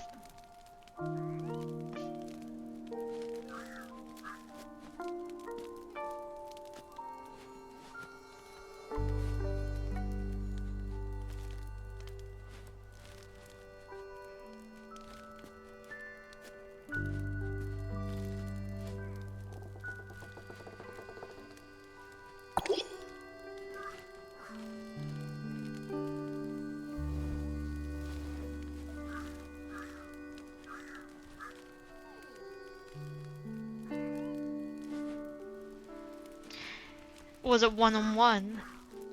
Like, who were you fighting against?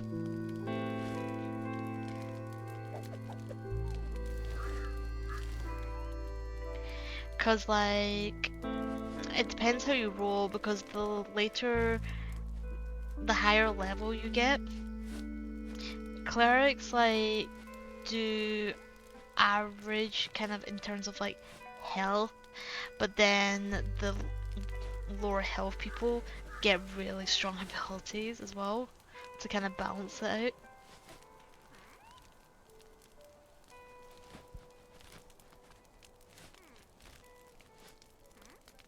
Alright, fair enough.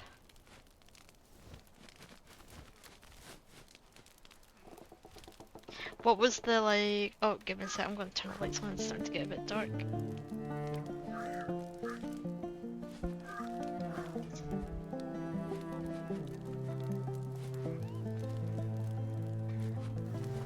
What was like the group composition? Like who were your teammates? Because you're a cleric, and who were the other two?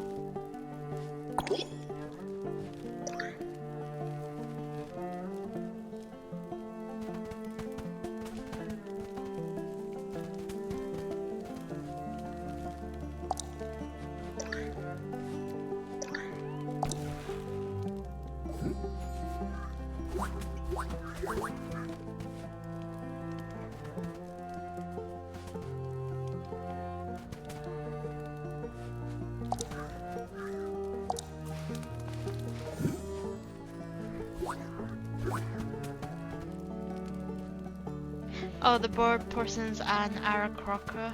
Aarakocra. I don't know how to pronounce it, but I know which one you're going. Yeah, it's like an Aarakocra, or I don't know. Have you actually seen the D&D film? They have those in them.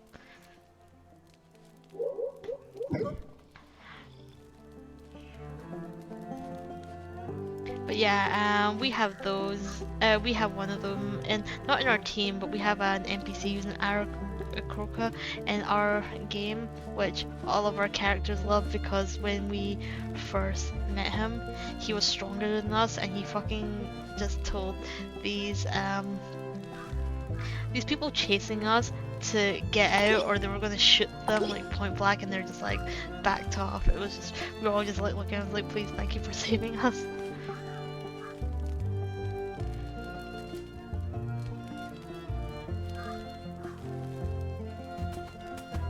Is that how his name was spelled? I just imagine it was like just Jonathan.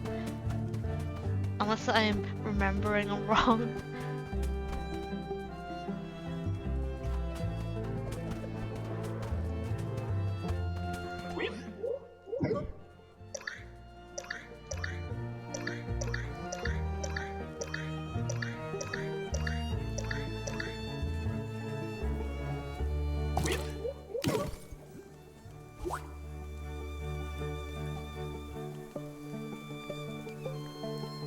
Alright.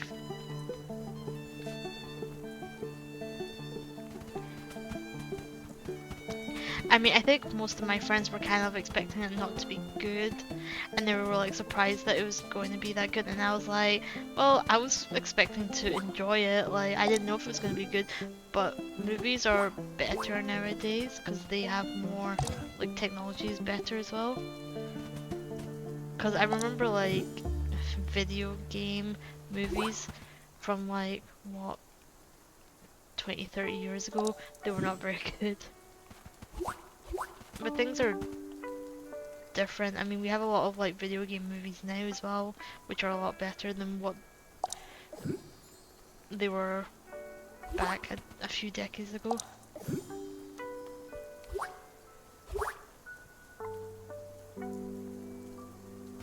Let's see, what was there? There was a bard, a barbarian, a sorcerer, and a druid. I mean, yeah, there wasn't a cleric, but druids are kind of like... Actually, I can't remember. I'm thinking. Druids kind of like clerics. I can't remember if druids have healing spells.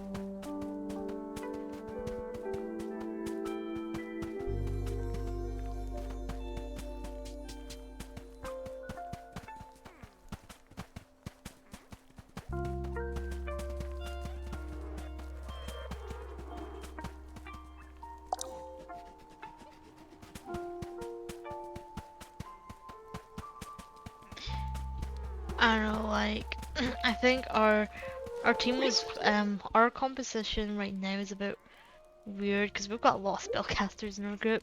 There is 6 of us and we all play different classes, but we've got a paladin, we've got a sorcerer, we've got a wizard, so they're kind of similar. We've got I'm a cleric. We've got what else? An artificer, which is like a half caster, similar to a paladin. And we also have one barbarian. But the guy that plays Barbarian just loves playing Barbarians because he's like, I don't need to worry about spells, I just need to hit, do damage.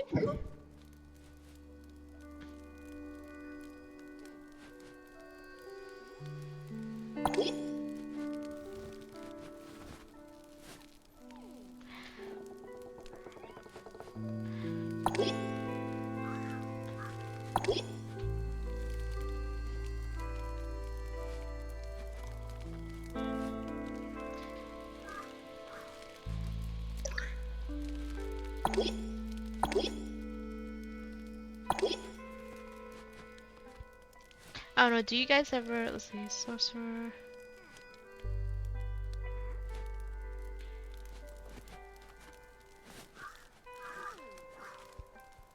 I guess there is quite a lot of you guys, so you guys can spread it out, because sorcerers are quite, like, they have a, well, I was gonna say they have a lot of utility, but I don't know, I guess it depends what kind of sorcerer they are.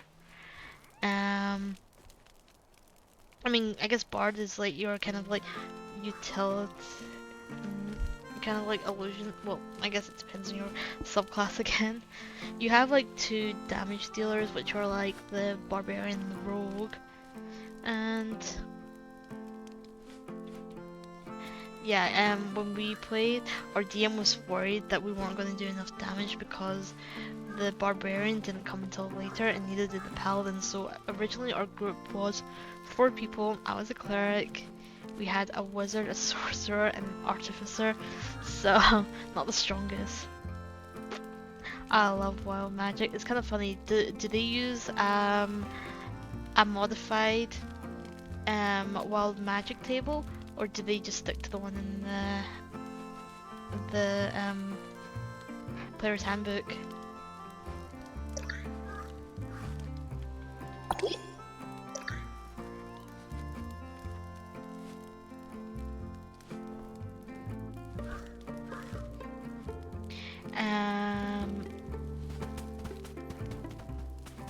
I'm trying to think. Do you use the modified one? Because where you can roll up to a D1000 for it, or is it 10,000? I think it's a D10,000.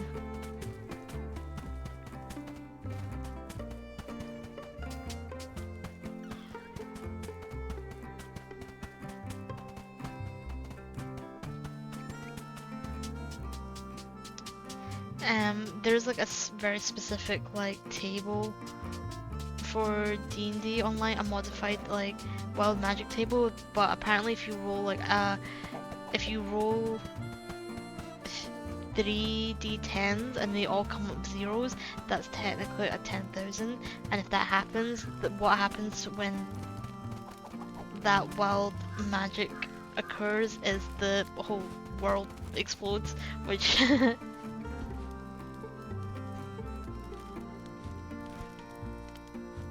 yeah, so yeah, normally how it works is you roll the d20, and I think if you roll a 1, you get magic surge, because I've played wild wild magic sorcerer before. I talked to my DM and we changed it to a d6 because I wanted my wild magic to happen more often because I think it's fun. It was only for one shot, so I was just like, I want it to happen at least once. I think the first time it happened to me, I accidentally cast, what was it? Fairy Fire on myself, which meant everything that hit me was at advantage.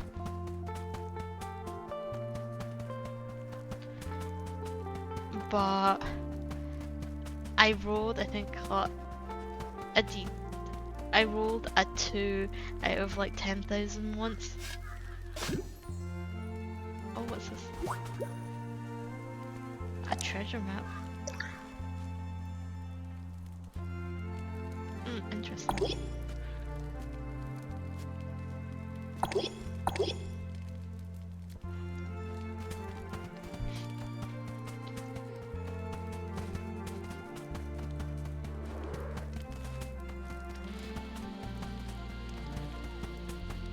Charlotte, did I give you a hug?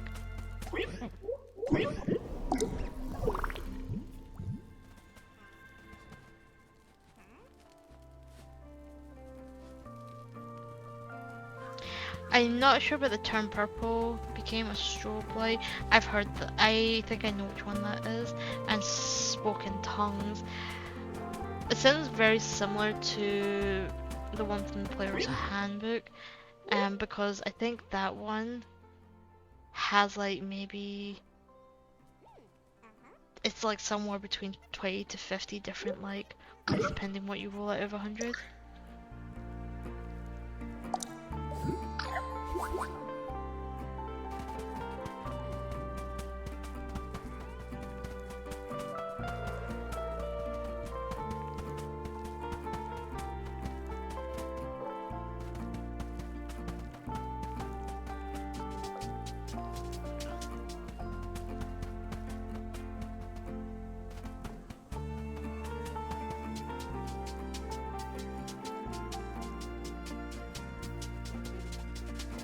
Oh yeah, so I know that you guys are in the middle of a campaign, but do you guys ever like take, I don't know, I guess in most people's cases they would rather continue their campaign than do one-shots here and there.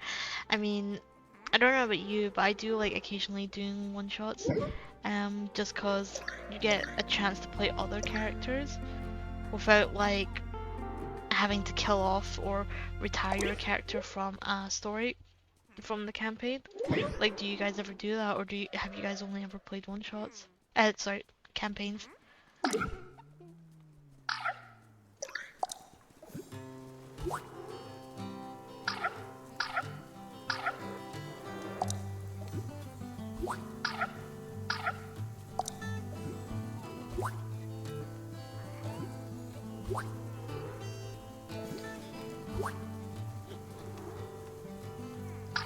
I mean, that's fair. I mean, like most like modules are campaigns from like the D&D books, but there are a couple. I bought the book called Tales from the Yawning Portal because I like the lore behind the Yawning Portal. I think I'm not 100% sure, but the Yawning Portal might be Waterdeep because I'm not sure. I just know that the portal leads to like the Undermountain or something like that, where a lot of like yeah, humanoids people live like underground.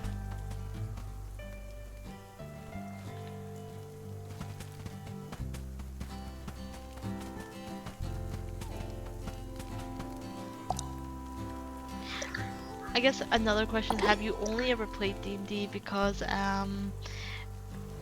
whilst our main game is D&D, our DM says that he might want to switch to a different system because we've been playing it for so long that we want to kind of like change it up and use a different system. Our group likes to play that, but we usually fall back to D&D because we know what the rules are.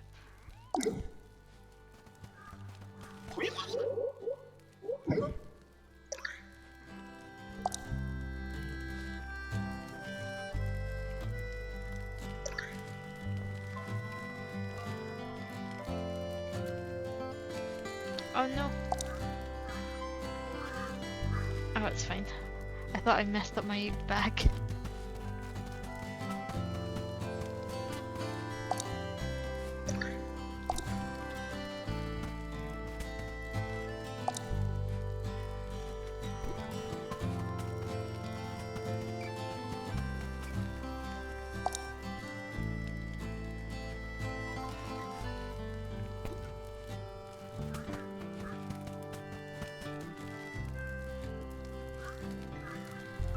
So like, for example, D&D is like you know, like a role-playing system, a tabletop role-playing system. There are other ones like Fate or like Call of Cthulhu or Vampire the Masquerade. What else? We've tried like lots of different ones, so one of the systems I want to play is Call of Cthulhu because I love all that like horror stuff. Also, I find it really interesting reading about how the system plays because like whilst it's fun playing like heroic adventures and all that, sometimes you want to play like in different settings. So in Call of Cthulhu, because I really love horror, I like in that setting you and everyone else who's playing, well, everyone that's a player plays like a normal human, and they come across like horrors, and sometimes it makes them go crazy because I really like all that kind of stuff.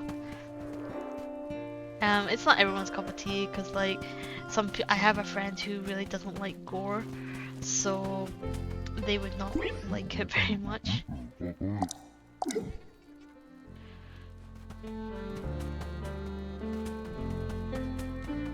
Mhm. But is that's the board game that has like the cards and the tokens and stuff, right? I've seen a video of how to play it, but I've never played that one. I've got, let's see, what's it called? Arkham Horror, and I've got Eldritch Horror, which are both, they're like a lot, I think they're a lot longer. It's like a big board game where you play a character and all that, but like Call of Cthulhu, the system is basically the same as D&D. You get like a character sheet, and someone has to like, instead of DM, it's GM because you don't really, I mean, you can have dungeons in Call of Cthulhu, but it's not the same. I preferred like, what's it called? I think Eldritch Horror is,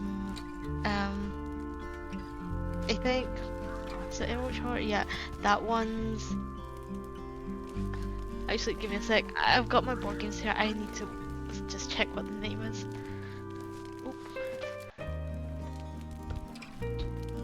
Oh no, it is Eldritch Horror. Eldritch Horror, I do like, I think it's more balanced, but like the first one I ever played was Arkham Horror, and it's set in the town of Arkham, so whilst it is small, like the setting is smaller, I do like it because it has more interesting like stories in Arkham.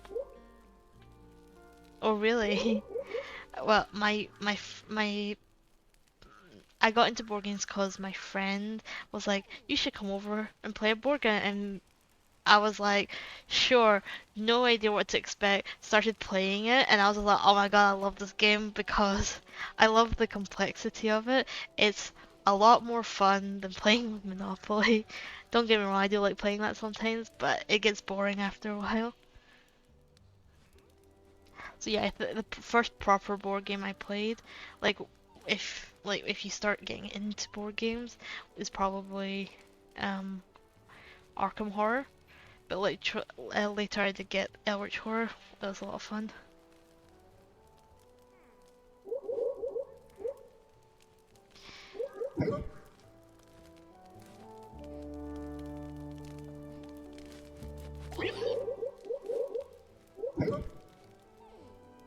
But yeah, I guess like from what you've said, I gathered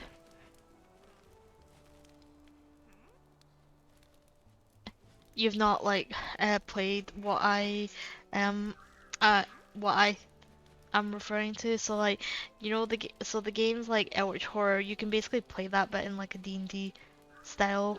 Like I said, with pen and paper, all that. Someone runs the game, and they can just make the story however they want. I'm trying to think other like RPGs. Hmm. I know there's a. I think there's no that's a board board game I'm thinking of. I was gonna say there's a Witcher one, but I can't remember if there is actually a system you can use to play it.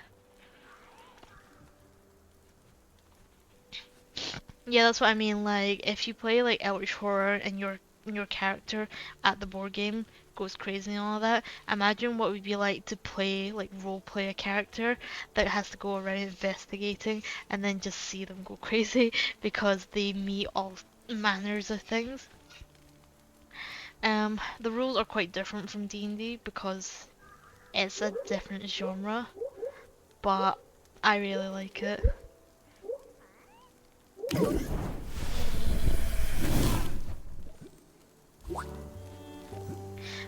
They also, like, Call of Cthulhu also have modules as well, um, where you can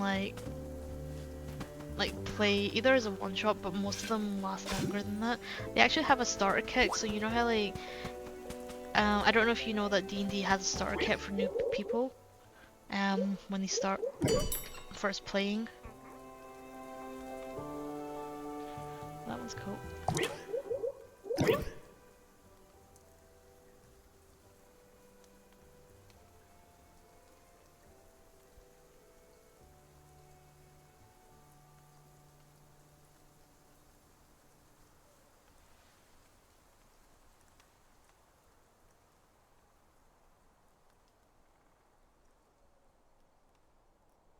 Chef apron. Do I want chef's apron? I like this one better.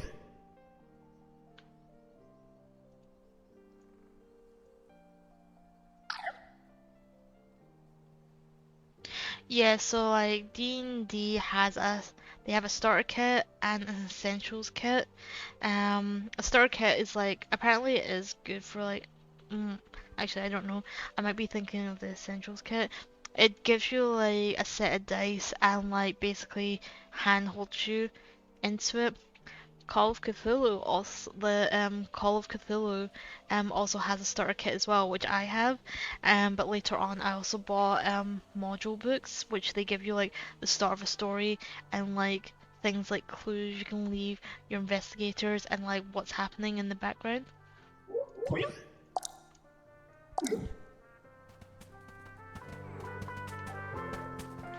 I think like D&D also did a bunch of other stuff. They did like collaborations, so you can buy like a starter kit of a Rick and Morty starter kit for D&D.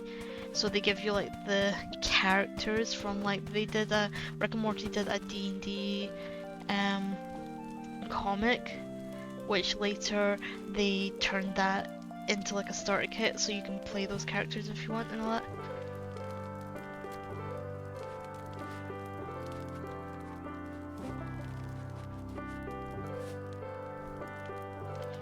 Oh really? Why did they do that? Why do they want to expose your vampirism? Did you do something that was sus? Because when I was a changeling, I was hiding that, but um, he exposed it, but everyone had to pretend that they didn't know about it. Because I did a solo mission, and I walked into a room that had this statue of a god who hates lies and deceit, and as a changeling, like hiding my true appearance would be considered that. So when I walked into this light, basically if everything faded away and my whole like skin color and everything changed, hair color and all that, but everyone else was off enjoying a ball, I was like a rogue trying to steal like stuff. So that happened and everyone was like, I knew something was up with you, I didn't know what the we kept it quiet for a while, but yeah.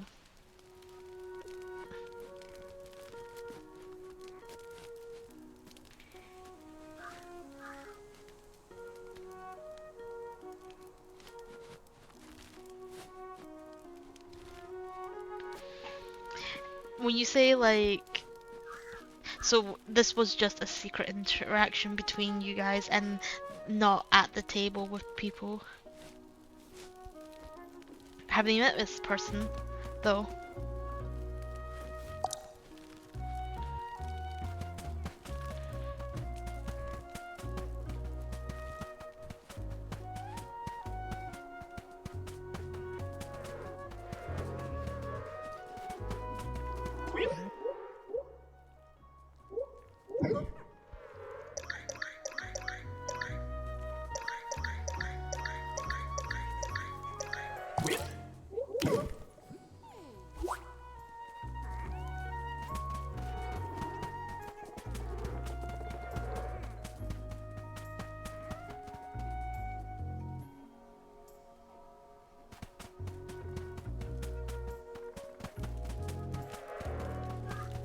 Right. I mean, like, do you mind if the group find out that you're a vampire? Um, I mean, 'cause like, it's one of those things like, um, it's if you're playing that and you're hiding it, it's probably going to come out eventually. Right. But would you mind? Because like, I think part of the DM's job is trying to like throw hints to see if, like, you know, not just with like other players, but like just the kind of like lore and all that kind of stuff. Just sprinkle it here and there and see if anyone picks up on it.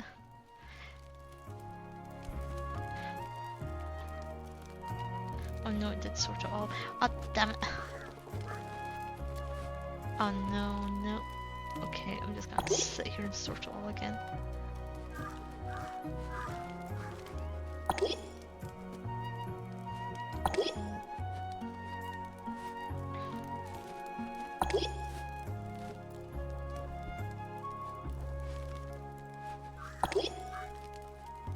Actually, funny story. So, my friend was playing a bard in the first campaign that I was in.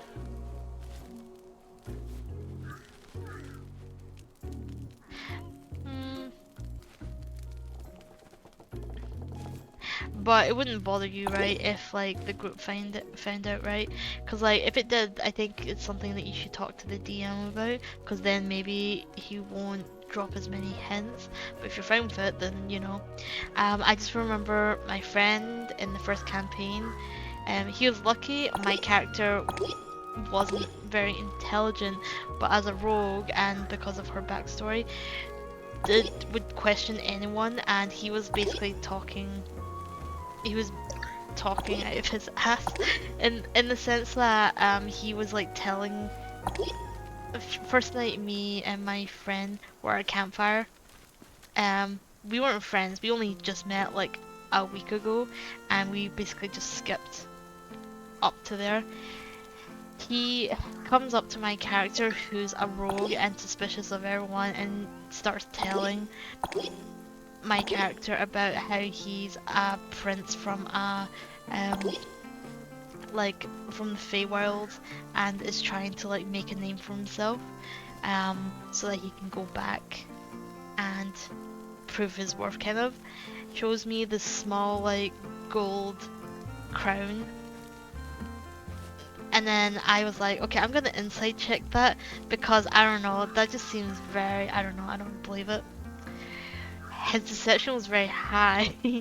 so, um, so my character didn't know he was lying, but like after the campaign ended, like after a year, he told me he was so mad that I tried to see if he was lying, and I was like, dude, then come up with a better lie next time, you know?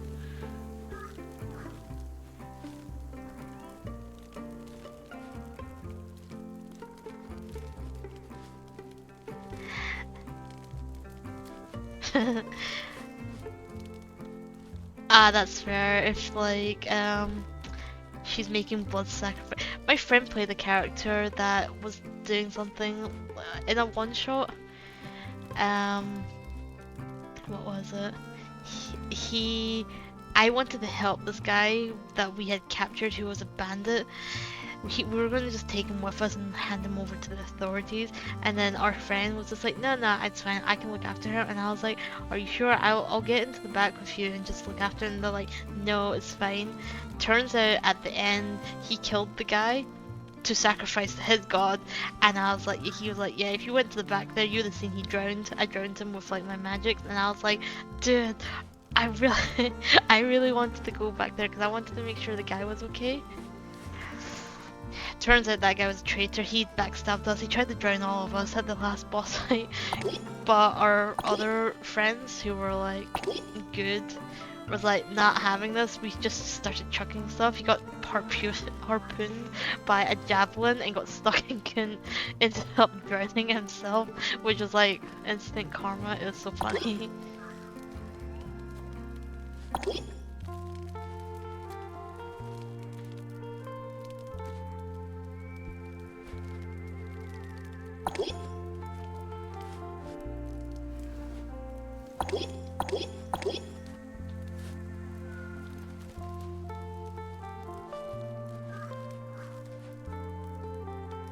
Not my character, my friend's character.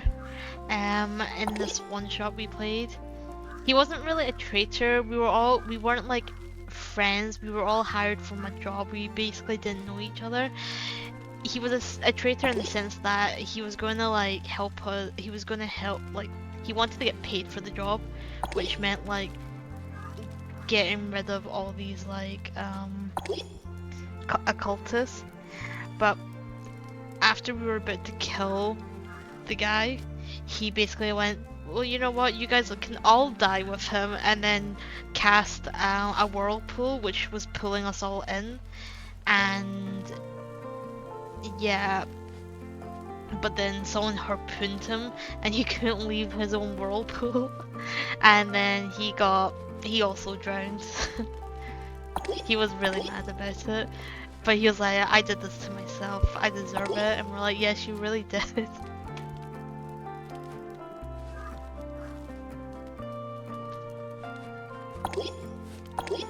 That was like the second time I played D&D as well. It was the one shot that I was just describing. I was kind of like, I wasn't like that surprised, but I was kind of like, I didn't actually think he would be traitor, but he was like making it that his guy was kind of being a bit weird, and I thought, oh, he's just like, you know, just a little bit weird, but he's alright. Turns out it wasn't alright because he tried to kill us.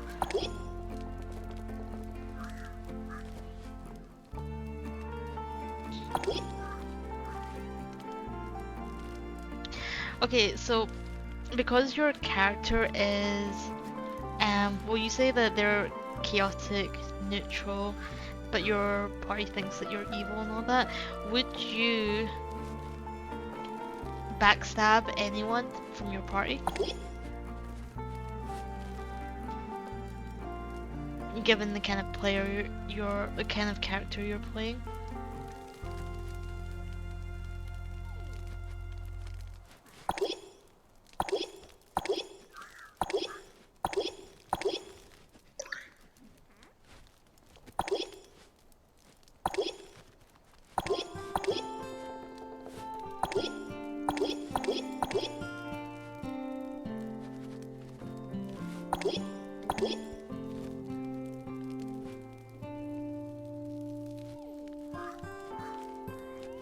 Yes, but would you ever outright kill one of your, like, friends' characters if push came to shove?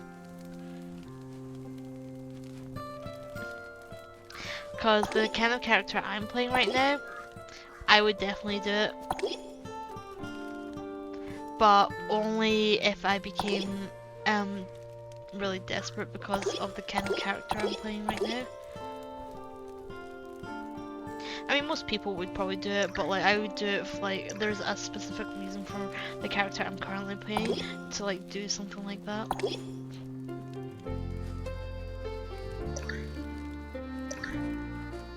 Sounds like if they found out that you were doing that, like, I'll be honest, I'd be like, sorry. If it was, I think me and my group, we have a friend, one of our friends is playing a character that he never hurts us.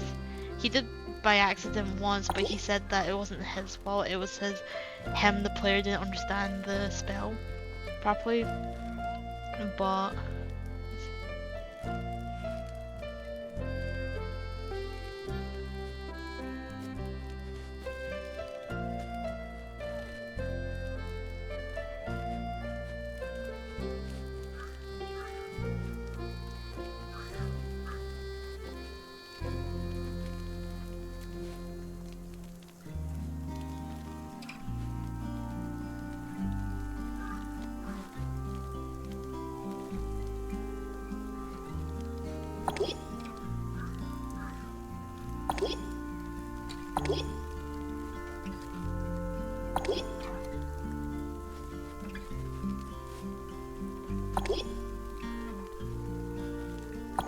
I mean, given the kind of like character you described, I mean, I don't know what your other friends' characters are like, they might be okay with it. Maybe you can.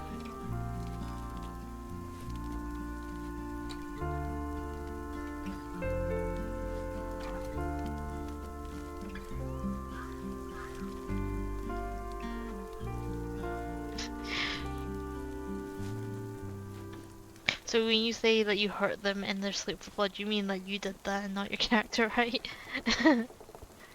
I'm kidding. But yeah, like my character right now in the game that I'm playing, she most of all the original players found themselves washed up on shore and couldn't remember what happened. The kind of like typical everyone has amnesia. And what ended up happening was I spoke to the DM and said that would it be possible if my character had her amnesia was worse than everyone else's, and he was fine with that. But the way my character is right now, I wanted to play her as she was an evil cleric before who got amnesia, and it's, I guess like my friend would call it a redemption arc, because she wants to be good, but then she starts getting her memories back and starts remembering that she might have actually, like, she realizes that she's undead, and that's not good because, like, you know, the dead should stay dead, in most cases anyway, so she keeps it a secret from everyone that she's undead until, like, something happens. I can't remember what, and then it was like, oh yeah, turns out, like, every time, actually, I kept it a secret for a long time, but one of the characters was a paladin who wanted to see if there was any undead around, and then he turned around and looked at me, and it was like, okay, so the bad guys over there, they're not undead, but you're undead, what the hell? And I was kind of like, what? Yeah, I've been undead this whole time. I had to explain to them that I don't know why I was undead. I just, like, my character didn't know why they were undead, but I didn't want to say anything because one of the wizard has been trying to kill undead this whole time, and I'm like, yeah, why would I want to tell you guys when the wizard literally is like, oh, the undead should be dead, which, you know, I as a player kind of agree with, because like in D&D the undead is not natural, but they're just like, okay, we'll just put a pin in all that, you know, for now. But yeah, she's basically on a quest trying to find out who her deity is, because she doesn't remember. We end up going to like this dreamscape to find out the truth. Turns out my character, like, this is stuff that I didn't make up. I just basically told my DM I want to play a cleric who's now good but is trying to find her memories. But turns out her backstory is that her deity and her were bad, and I need to like kind of resolve all that. So she got her memory back. Turns out her deity is the Prince of Lies. So when she meets him, in this like dreamscape, he's just like saying, "Oh, we were so like good together and everything. You should like come back and join me." And I'm just like, but I was just like, but you're kind of like, his whole appearance was quite creepy. He was kind of like chained up and all that, and then the old version of me kept seeing her do bad stuff. We got out, found out that he was the god of lies, and we were just like, okay, yeah, he very bad guy. But I'm playing it kind of like my character wants kind of a purpose, find out who her deity is.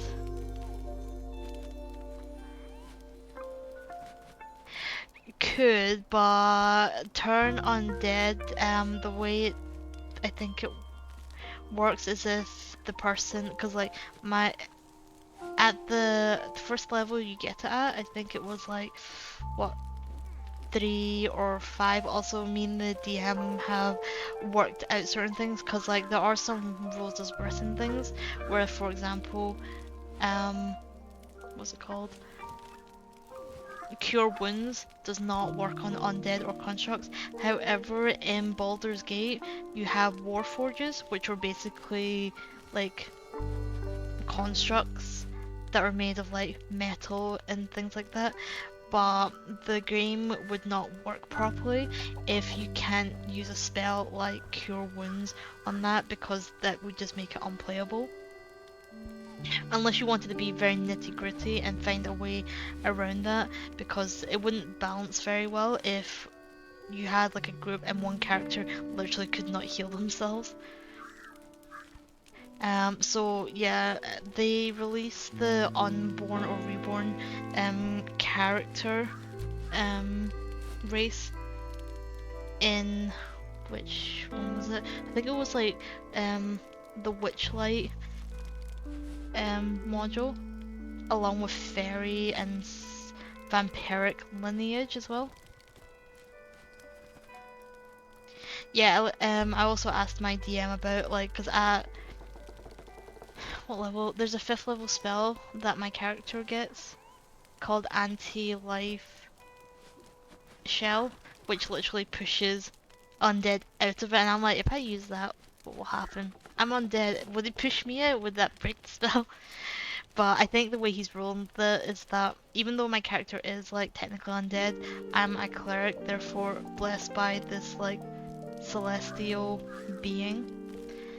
Therefore, those spells work normally on me, except for like the paladin one. Detect undead. He sees that I'm undead, but with a hint of celestial, like a celestial dot keeping me alive, I guess.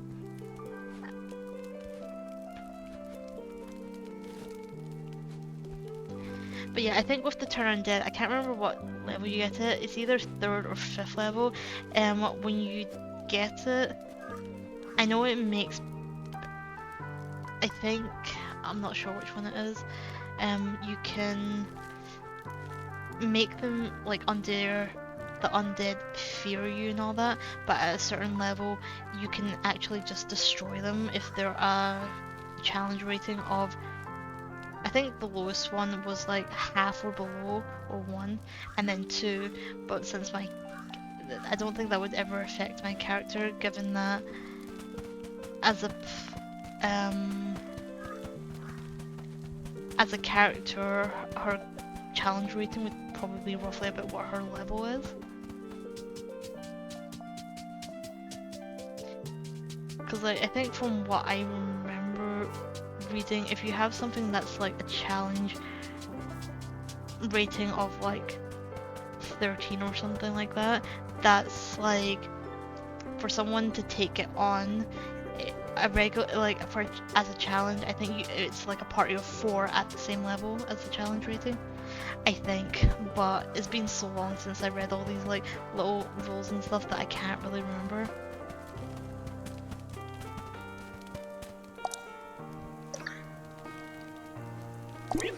A potato donut.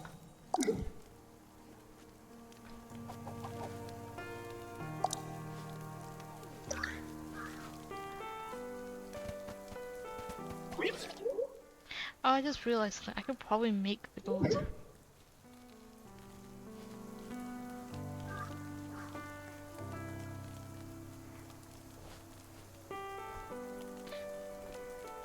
Oh, well, let's see. Just gonna see.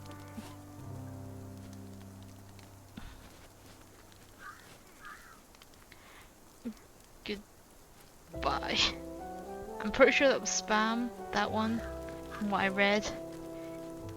So, I think I've only ever banned one other thing, because that one looked like a spam bot, but I don't know, I've only seen them like twice.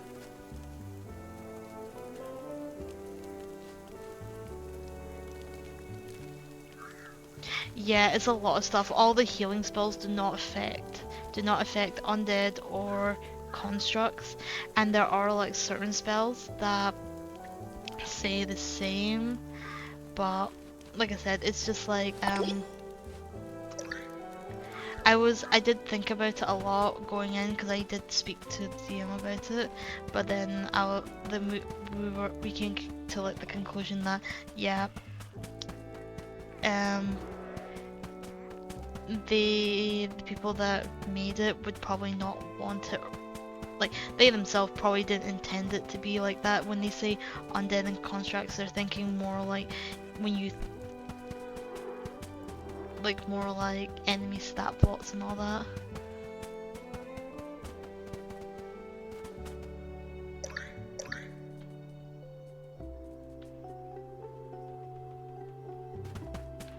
Balancing breach stones.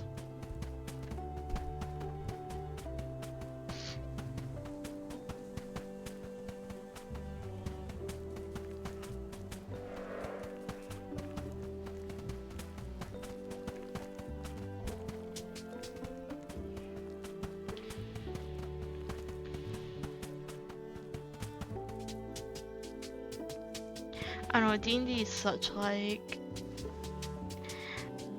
there's so many rules for it now, just cause they keep adding modules and expansions and stuff like that. My friend got like the Spelljammer stuff cause he really interested in all that kind of stuff. Sometimes like during our breaks in our D&D sessions, we'll just like start chatting about rules and technicalities and all that, cause I was like asking my friends about like what's it called, bags of holding and stuff like that, because they said that is with Space Jammer how people like being able to go through space and all that works in terms of like breathing.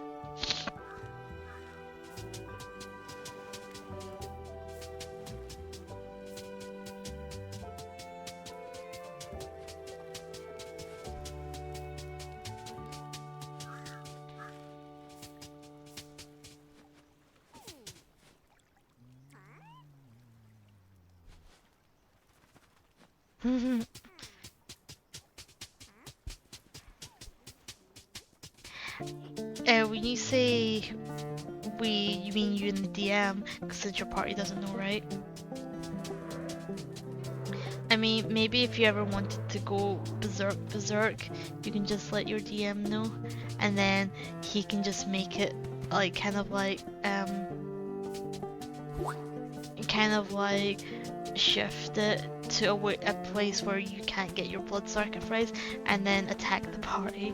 If you ever wanted to go down that road, I'm not saying you should or have to. Just like it would be interesting, but then I think unless your party really wants to keep you around like as friends, because there are scenarios where like they can like try and help you, they can. Or if they're just like, nah, we can't do this anymore with a vampire, then I guess it's you or the party.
Well, if they're willing to help her get back for blood sacrifices, then I think from that alone, I doubt they would outright kill her unless you attack them.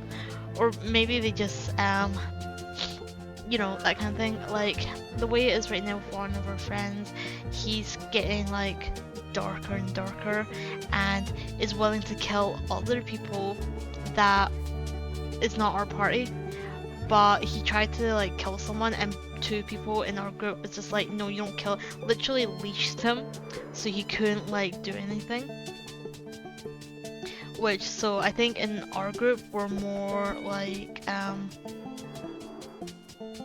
the group as a whole tends to be more like good aligned.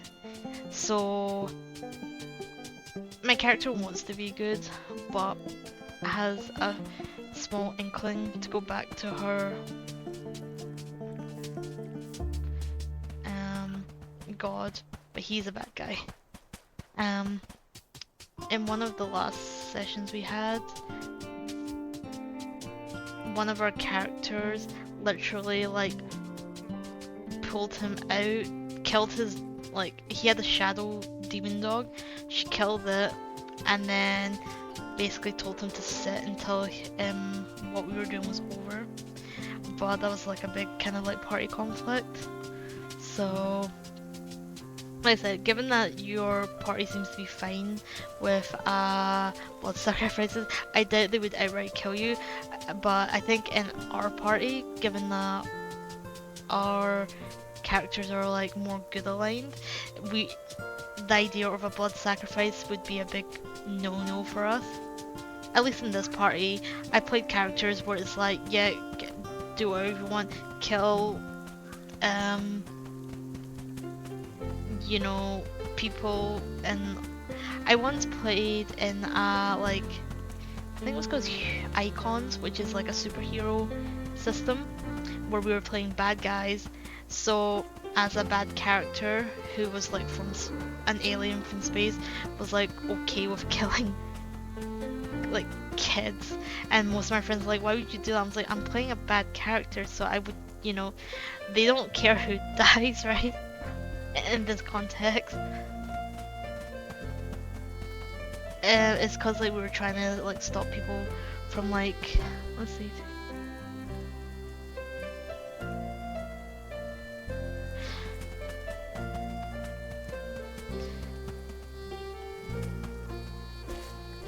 So for your blood sacrifice though, does it have to be humanoid, like a person, or can it be anything, like, you know, in like I think Twilight it is, you know how they have vampires in that. The Cullen family go out hunting like things like bears and stuff to drink blood from that to kind of like help with their blood loss, because they don't want to hurt people.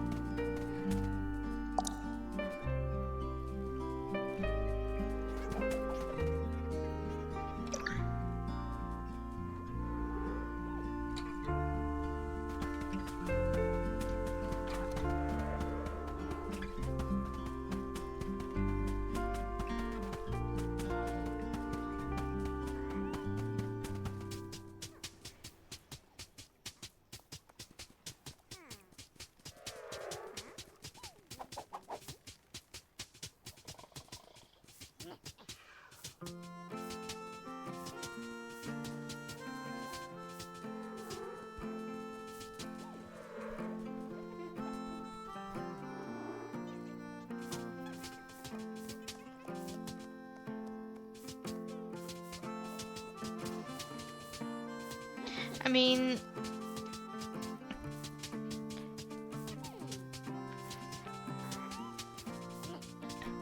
when you say sentient creature, like, that doesn't necessarily mean like a person. Like, maybe if you wanted to test what their resolve is like, you could like kill a person, maybe not a party member, but just like a random person, if your character would be willing to do something like that.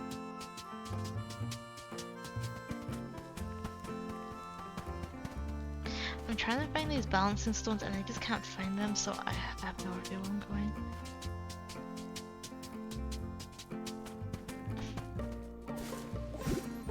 Alright, fair enough. I mean, I know that's a playable class as well, kobolds.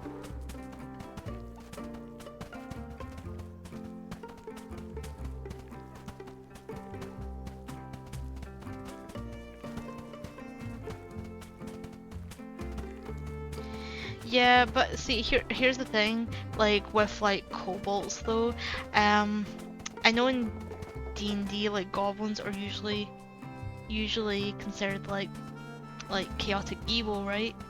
So like I don't know what the alignment for kobolds is, but like I'm pretty sure in D&D if you kill like a goblin, unless like nowadays, but like in the day if you'd killed a goblin, people wouldn't like blink, bat an eyelid at it, because like to them goblins are evil. I think kobolds are probably the same, so maybe that's why no one has an issue with it.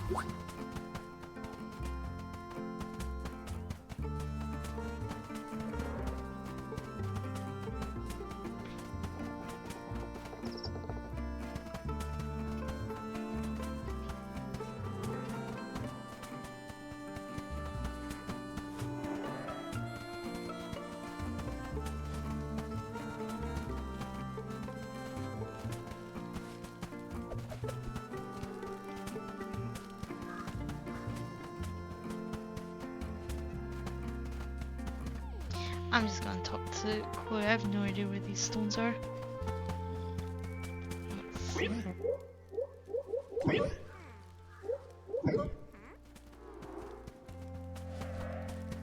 Oh really?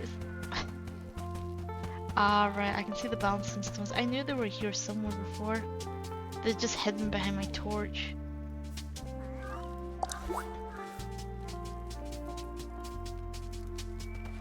I'm trying to think what other classes. So there's also like a class called like Yante, I think it's called, which are basically snake people that are normally considered like evil as well. And like probably drow and stuff like that. But I guess it it really depends. Maybe you're see.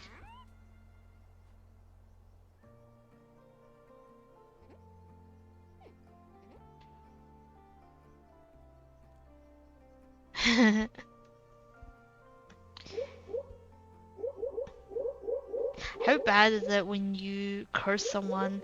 Because if they're that scared, either you guys like figured something else at the beginning before you guys like started playing, or you done some really bad things to certain people.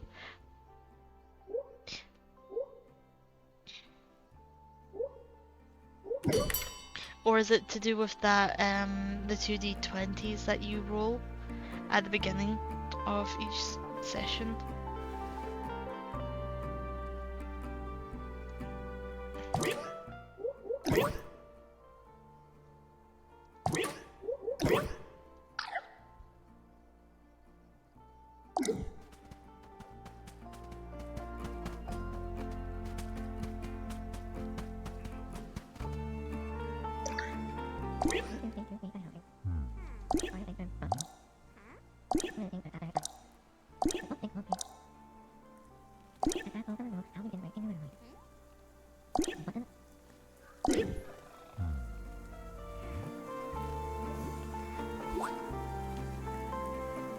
Right.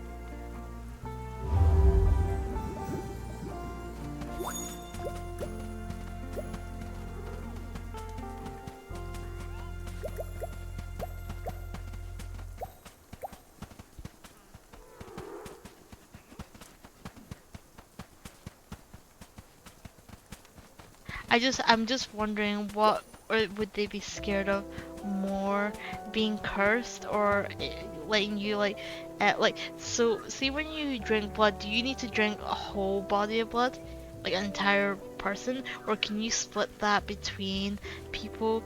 Cause maybe like if they find out that you need to drink blood, would you like say if your character like took a bite out of every person, because there's like 7 of yous, not including yourself would be 6. If you took like, I don't know, like you know like when you like go donate blood, and stuff like that, if you took that much out of everyone, do you think your person would be satisfied, or do they need to like kill a creature?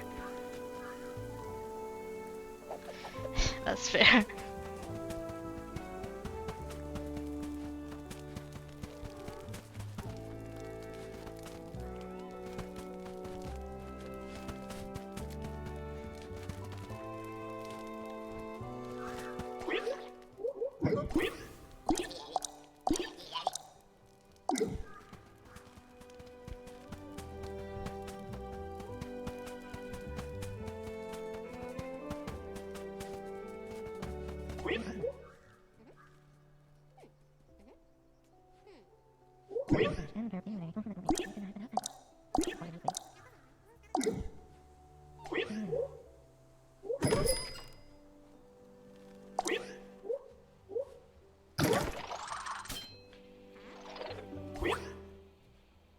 Let's see, I got a message just now. Oh, what happened? There's like 5 people watching me. Hello, everyone.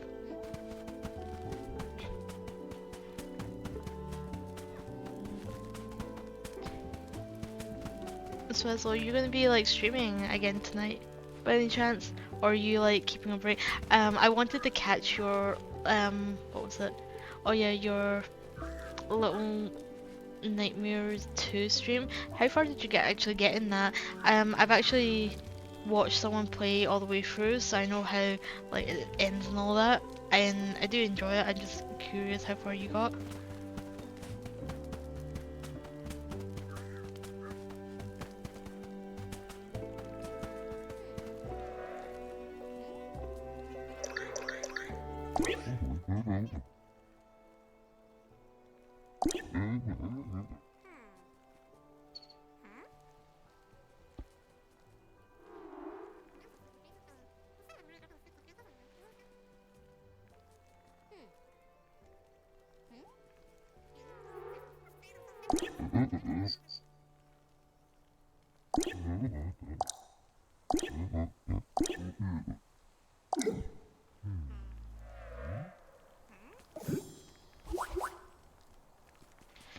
I got more spirit wood, and I think that's the last quest of today.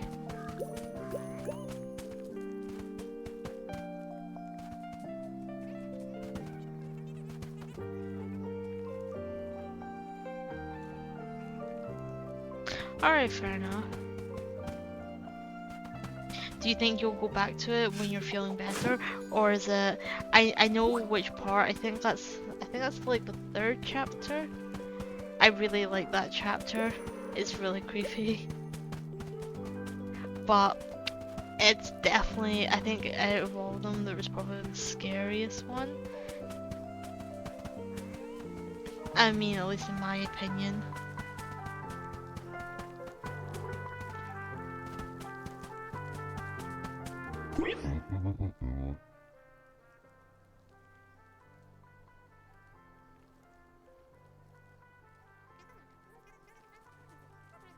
I'll probably be playing D&D. I got a message saying that I'm going to be going to a different friend's house, and for me to get there it takes an hour, and then same on the way back. Actually, maybe about an hour and a half, because when we get there it's a 20-minute walk to their house.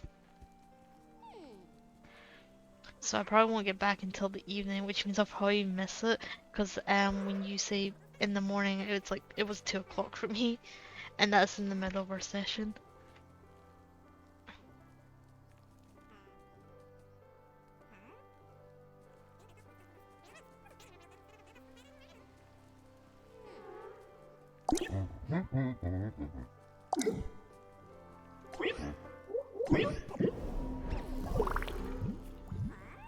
How did you like the game so far anyway?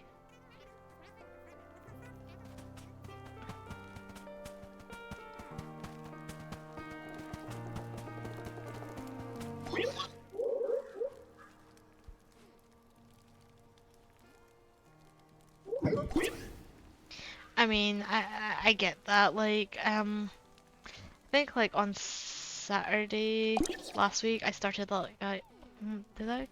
It was either that or Friday. I started like at 9 o'clock because I woke up and I'm like, if I do like what 3 hours of streaming, it'll take me to 12, and then that means I get the rest of the day to do other stuff that I have to do. And then I wanted to stream in the evening, but I just didn't have time.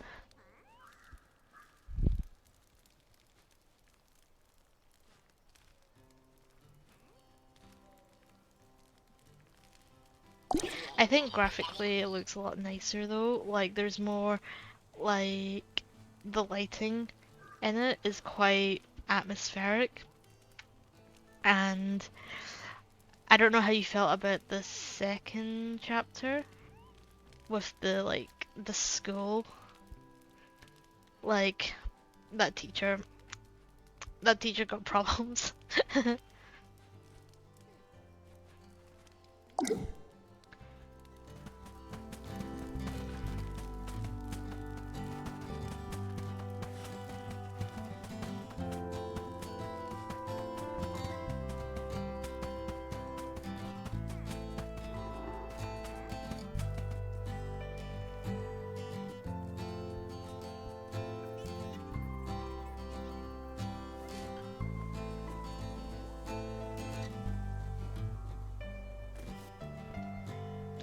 Let's see, I need rustic.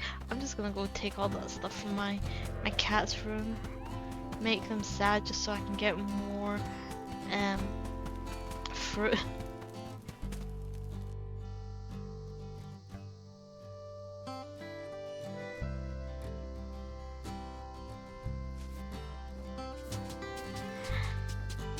I can't remember I can't remember what happens in the biology lab. I just remember when you're up on up in the like the ceiling, and like she sticks her head up and tries to look for you, and then she sticks her head into the vent.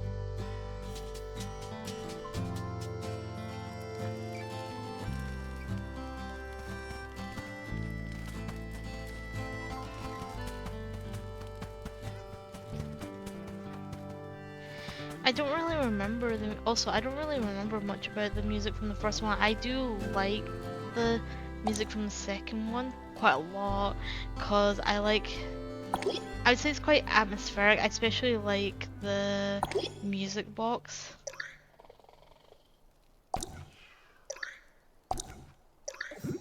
Music, I find it quite it's not sinister, but it's kind of like a bit, I wouldn't say sad, but I guess eerie.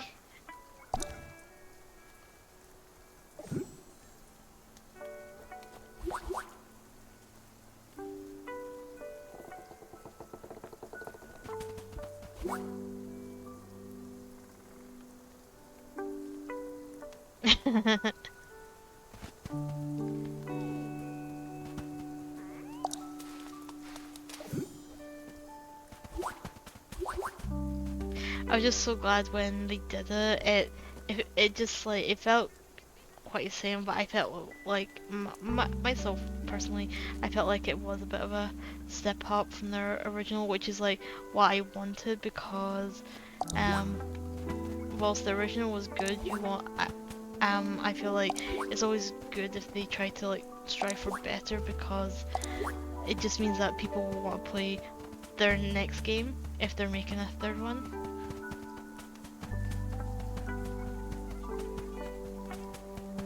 Which is good for them, because then they get more money and then can make even more games after that, or like move on to different projects.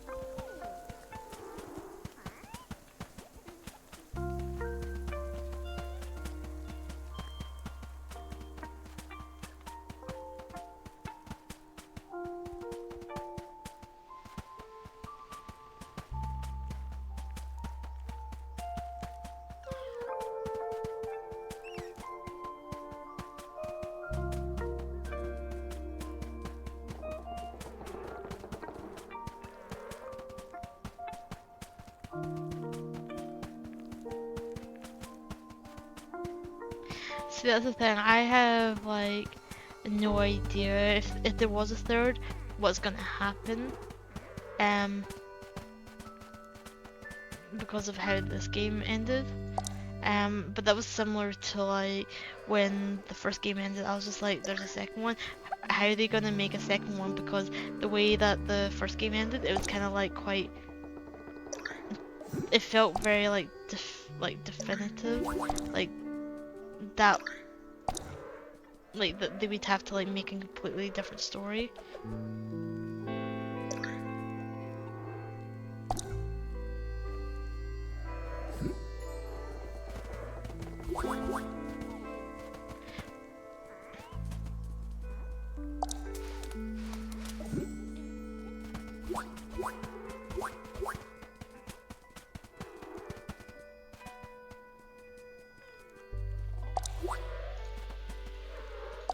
Speaking of like, yeah, I know. At the beginning, I was kind of like, that looks like her, but I was like, oh wait, yeah, because she doesn't get like. I was like, at the very beginning, I was like, I guess she doesn't get the jacket because she doesn't pick it up. She picks it up at the very start, but she's not wearing it at the start of the first game. So I was just like, oh, is that her? And then when she wears it, yeah, like you're just like, oh my god, it is her.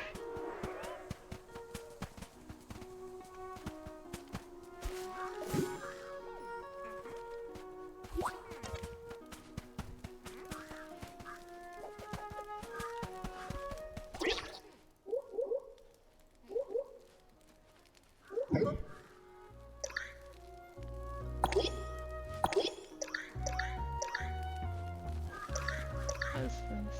It's legendary. Oh my god, this is a legendary food. Do I keep it? Let's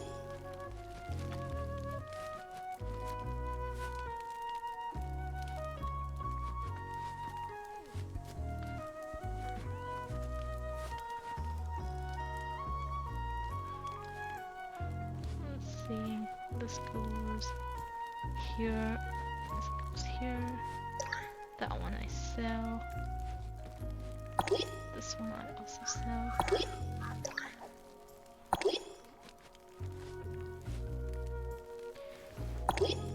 Burn.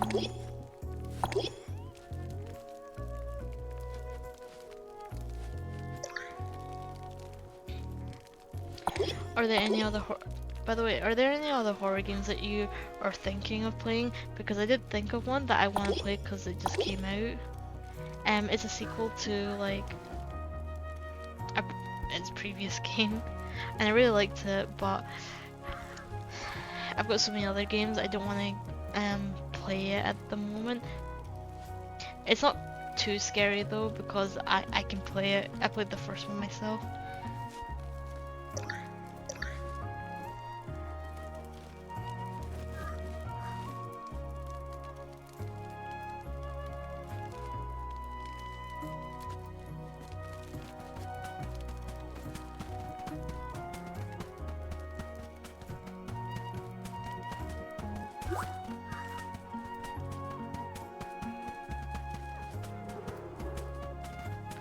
I'm pretty sure there's another fruit tree around here. I just can't remember where it is.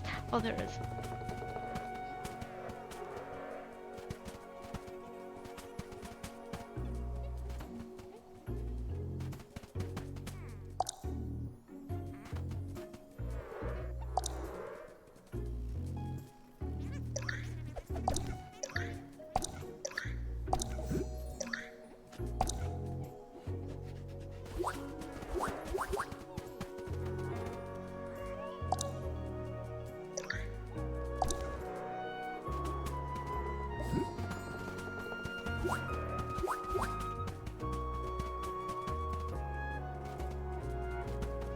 Have you ever heard of a game called Oxenfree?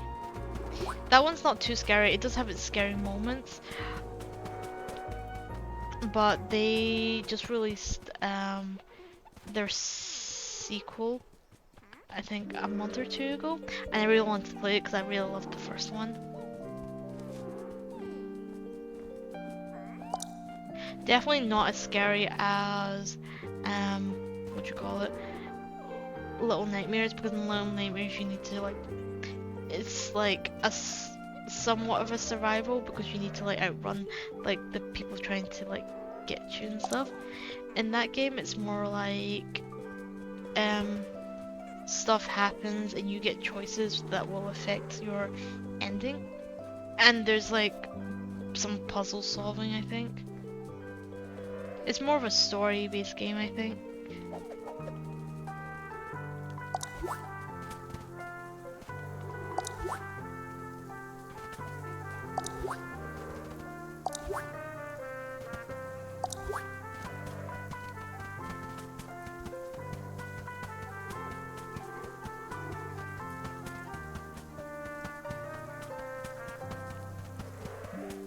Actually, I was thinking there was like another game I wanted to play.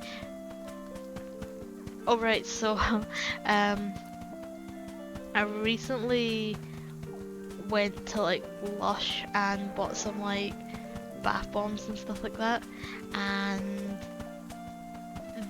Lush is actually in the UK. They're doing like a collaboration with SpongeBob, and I was like, I love SpongeBob as a kid, so I just bought all their stuff.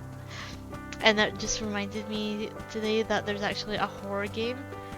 I think it's a fan-made horror game for SpongeBob, where you either play as Sandy or SpongeBob. I think it's Sandy, and Squidward has gone crazy and he's basically locked you up and is like torturing you.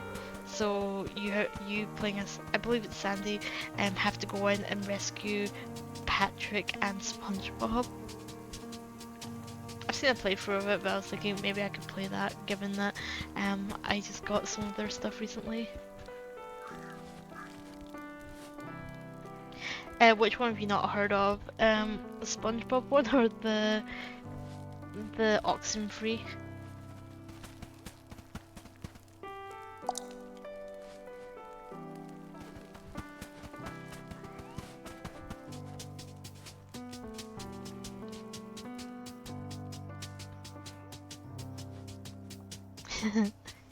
Like the SpongeBob one is, I'm pretty sure it's a like indie fan-made one. It's quite short. I've seen someone play it before. But that's why I was thinking I could play it. Like there's a bit where you need to like do stuff, so like in other survival horror games you need to pick up something and then hide when the monster comes, monster in this case being Squidward, and you're just in like SpongeBob's house trying to like get stuff to like help everyone so you guys can leave. And it just, I can just imagine like I'll be like doing something, it turn around, Squidward's there and then he gets you and you die. I can't remember what the game was called. Give me a sec, I could probably look it up just really quickly.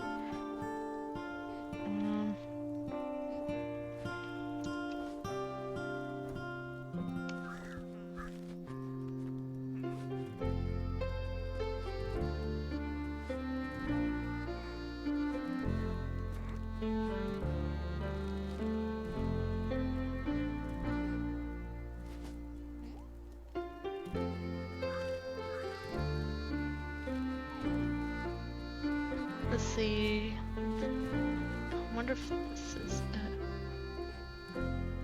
That is probably not it because that's the official website. I don't know, if you just type SpongeBob horror game, you'll see tons of videos where other people are playing it.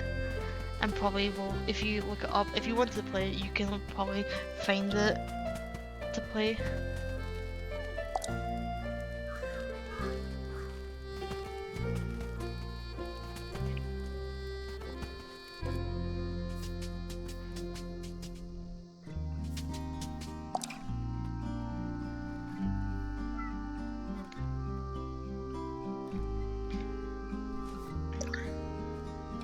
Okay, let's see, what am I doing? Dropping stuff.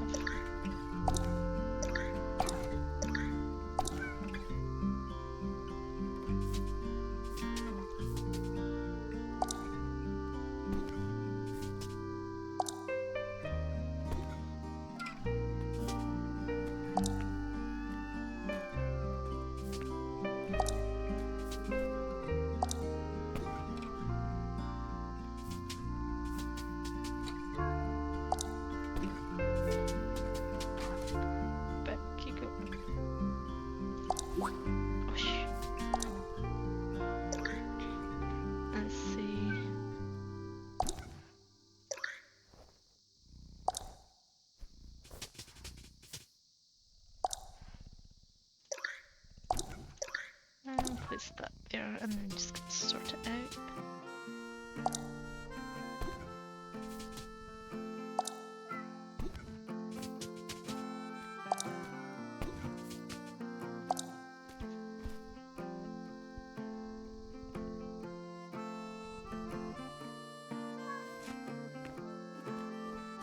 Are you looking for more like cozy games like Cozy Grove?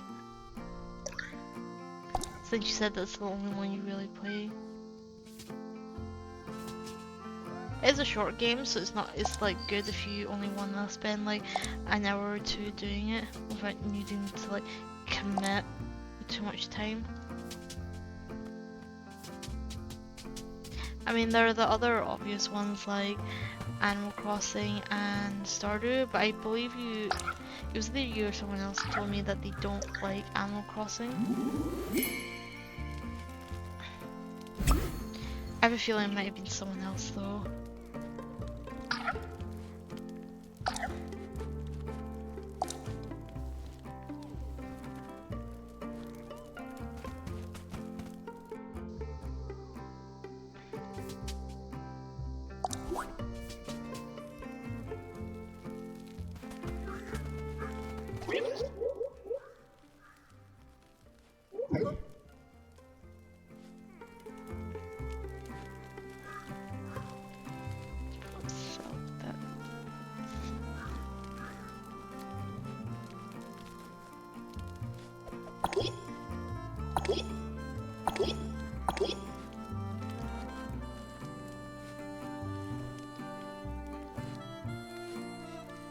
Alright, fair.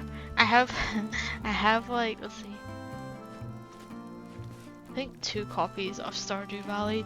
I have this bad habit of buying like multiple copies of a game I like because I want to play it on different things. Like I've got a PC and on PlayStation because originally I had the physical copy of it on PlayStation, and then most of my friends are PC gamers and they wanted to like, started playing after I did, but then some of them got really into it and they were like, do you want to play together? And I was like, sure, but I'll have to buy it again. I mean, it's worth it if you, especially since like, I get to play with them and all. Wait, you can play that on your phone? Can you actually get it on your? I didn't know. Like, do you remote play or is it like actually on your phone? Like the way like you can play like Genshin on your phone?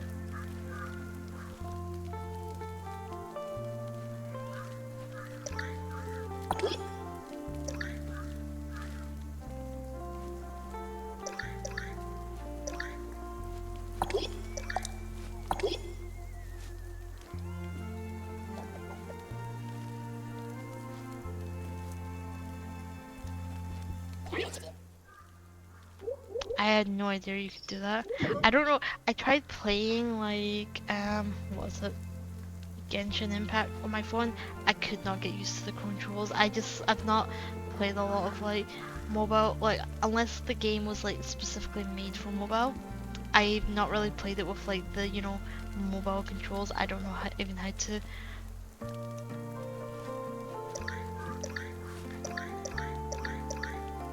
No, that's the wrong thing. I need to burn everything.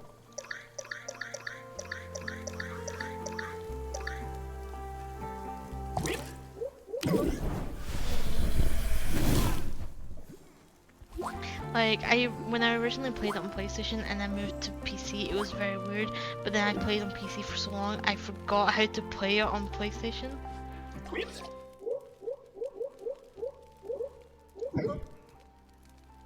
It was kind of funny, to be honest.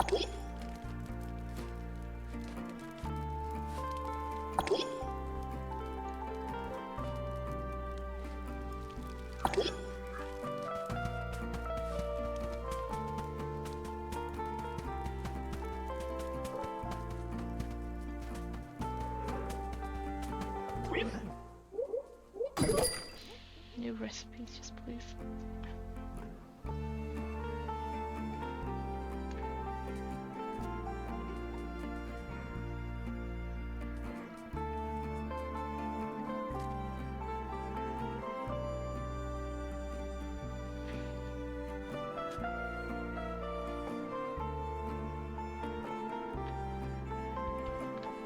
I can make this too. But so many essences.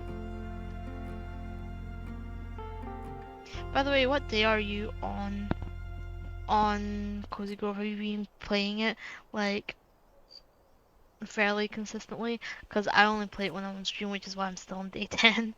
I remember you said you were like, what, day 50 or something? Hmm.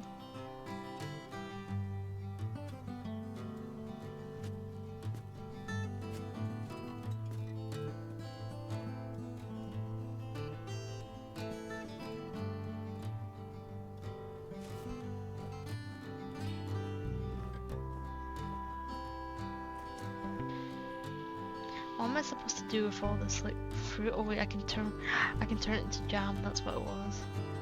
Let's see, craft. How many do I have? I have 4.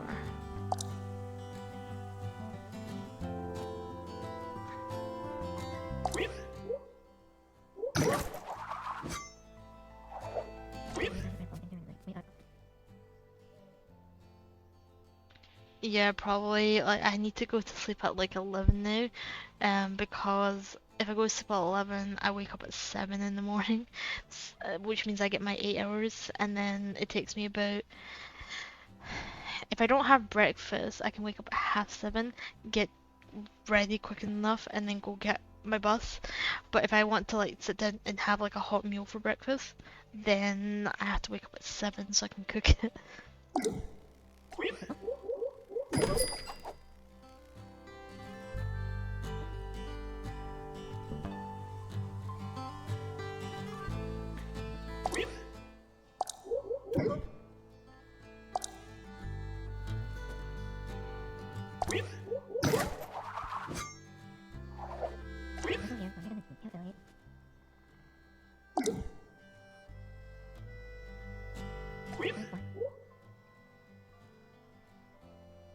No worries. If I'm still up and then you start streaming, I'll pop on to lurk for a while. Oh yeah, that was something I wanted to ask you. I was on stream. I think the first time I watched you, when you were playing the Exo Primals, and then moved on to Overwatch. You were able to get someone to like um was it follow you? So you got like 50 followers. I was just wondering, does that make you an affiliate now? I've just 'cause like um I want to get to affiliate because I want to like make emotes for my channel and all that other stuff that you can't do until you get that far. I mean, I don't know if that's something that would interest you. Um, I was really curious and I meant to ask you like two the streams ago, 2 3 streams ago, and I kept forgetting.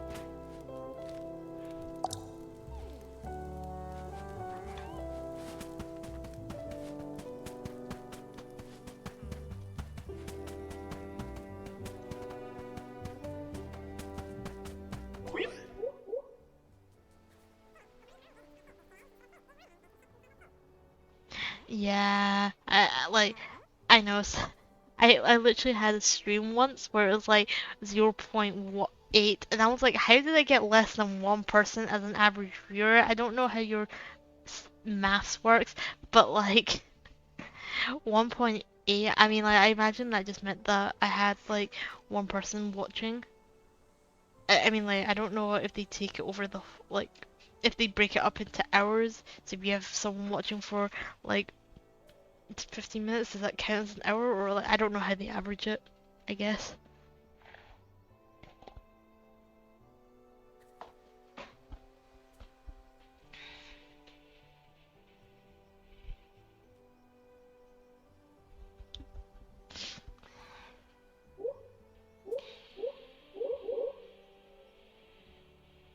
I also don't know how, because like sometimes my stream crashes, and I remember I had my stream crash like, what, 3 times once because the laptop I'm using just overheated, and I'm like, will that affect the, you know, average viewers because it meant that I had like 3 separate streams that were all, you know, people left and some of them didn't come back because they were lurking and then, you know, weren't probably not paying attention to it and didn't realize. But you know, it is what it is. Are you gonna buy them like off Etsy, or do you draw yourself, or do you have someone that can do that for you? One of my friends wants me to like, has friends that draw, and they were like saying, oh, once you get to affiliate, I should like send you to like send people towards you, and I was like, but I kind of want to draw them myself and see how it turns out, cause I do think it's important to like support artists and stuff, but I don't even know how much it would cost to get custom like emotes, and I'm kind of like, I literally just started working. I don't know if I can afford that.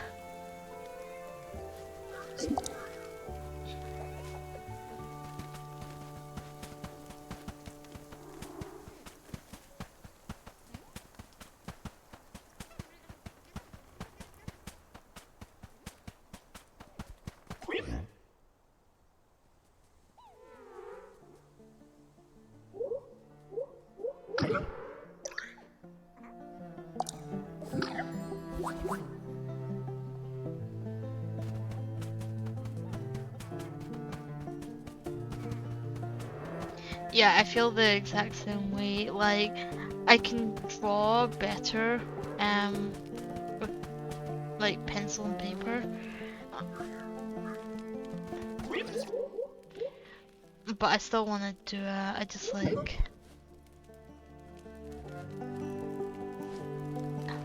I've been saving like, if I see a motor, like I save a screenshot so I can like kind of like keep that idea for later and do something similar. Like I used to have lots of like Facebook stickers. So I was like going through those and being like, oh, I like this one, or how this like emote looks when it's making this face and stuff.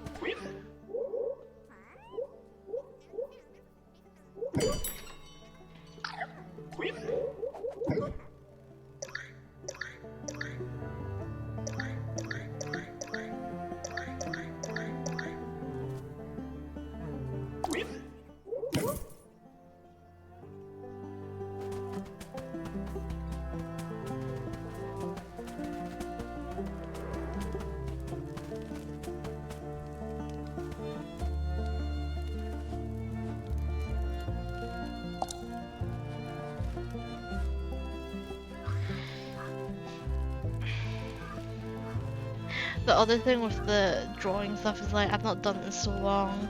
I can't, don't know if I can get my butt in gear to actually do it, especially with like more stuff on my plate.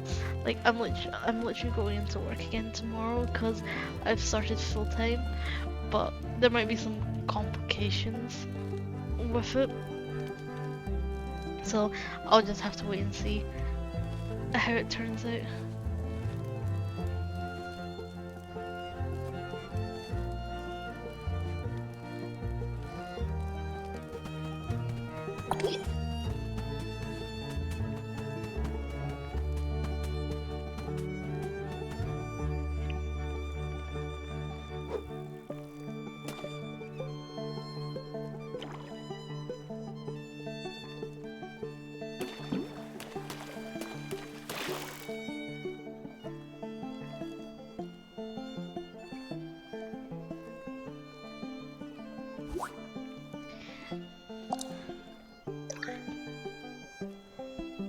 Yeah, I know.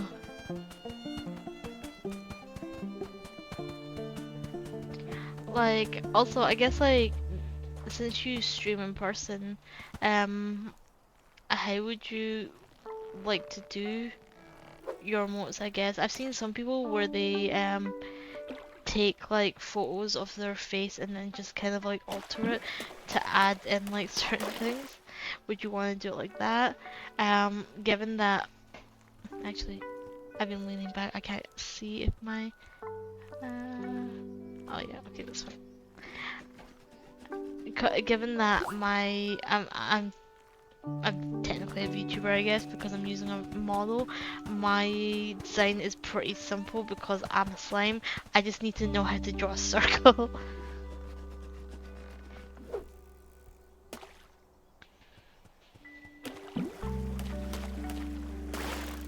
Or at least a blob, so...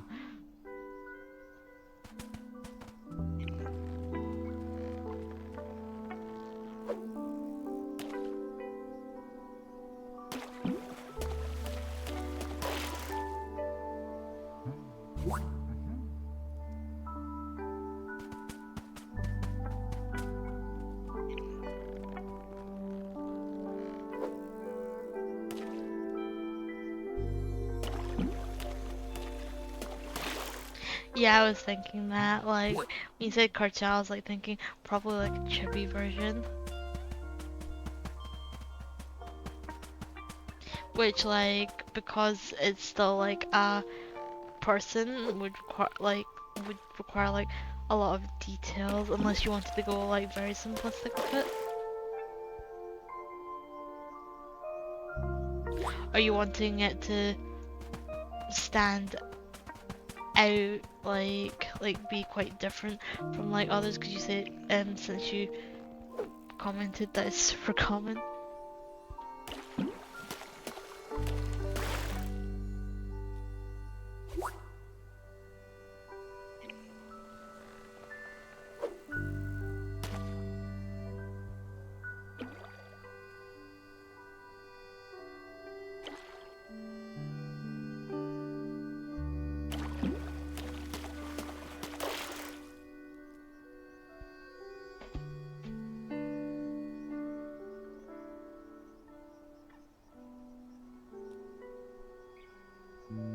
Those are pretty cute. I like I always like the one where it's like vomiting the rainbow.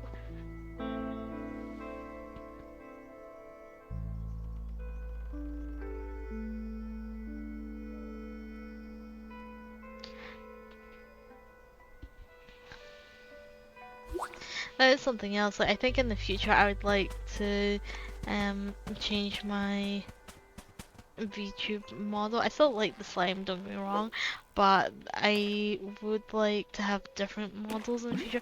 I guess it just depends if I can, one, afford it, or how long I'm planning on streaming for, because the model I currently have is like free, because I wanted to see if I like streaming. I know like some of my friends like two people I know in real life, they one of them is in the middle of getting a model commissioned, and then the other one got their model commissioned, and then still streaming at the moment, but spent like a good amount, like, you know, when you for like rigging and everything. I think it cost them like maybe like £400, and I'm like, yeah, no thanks. I don't want to throw £400. Like, one, I don't have a job, and I don't even know if I'll like streaming, because I was watching like a bigger streamer, and he said some people ask him, so how do you get started? And he's like, just start streaming and see if you like it.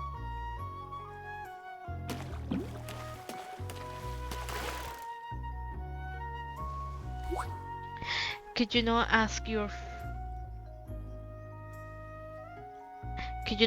friend's wife to like, maybe you could ask them to like help you with it, and then, you know, get like commission it, or if they're willing to do you a favor. Like, that's the thing, my friend says that he knows like other VTubers that draw and all that in commission, but then he says that he would like, you know, still want to pay them on that because it's part of their job, because that's what they literally do for a living.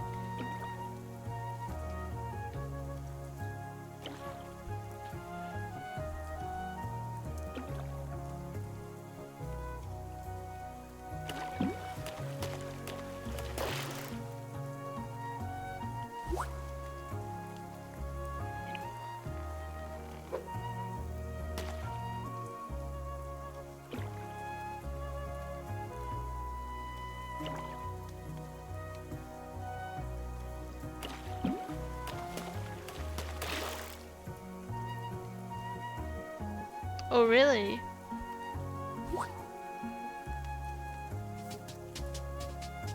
That's the thing, like, one of my friends, they're part of it's a very, like, it's a small independent group, and they were saying, like, you know, you could always join one of those, and I'm like, nah, I kind of want to just see how it's not that I want to see how I do by myself. It's more like, um, if I joined like a small group or something, I would feel like obligated to like collab, because like they collab like quite frequently with one of the other people in the same time zone as them, and I'm like, I just like I don't have a lot of time anyway, and then it'll feel like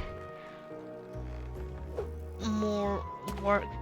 Like I do enjoy playing games with people, and like the idea of collabing sounds fun, but then I'm one of those people like with D&D. I originally told my friends I don't know if I can commit to playing every week, and now I'm just always like, yeah, when we playing. I think it's just the idea of that commitment that I don't like, because I'm kind of like, I don't want to join and then never want to hang out.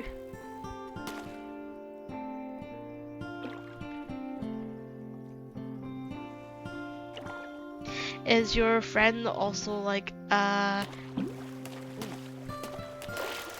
I was gonna say a regular streamer, but when I mean regular streamer, I mean not a non-VTuber.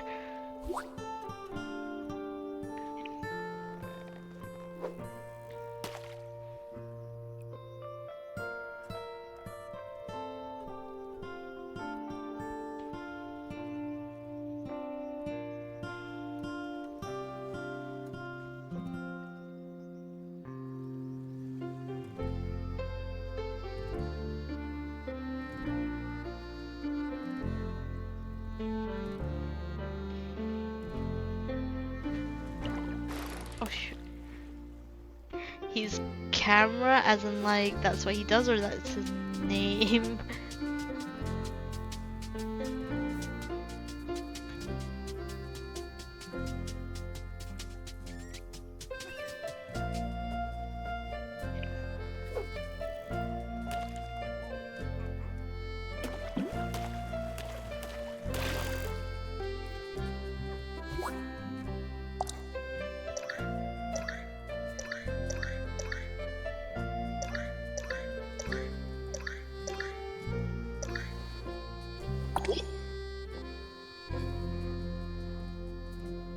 Oh right, that's what you mean. Sorry. Yeah, yeah. Fair enough. I want to play the Zelda game. I was watching a streamer play an artist who's a VTuber play Minish Cap, but they were getting really stressed out by some of the puzzle challenges and finished it more or less to the last level so they could just like finish the game for everyone. But it really made me want to go back to play the game because I never completed it.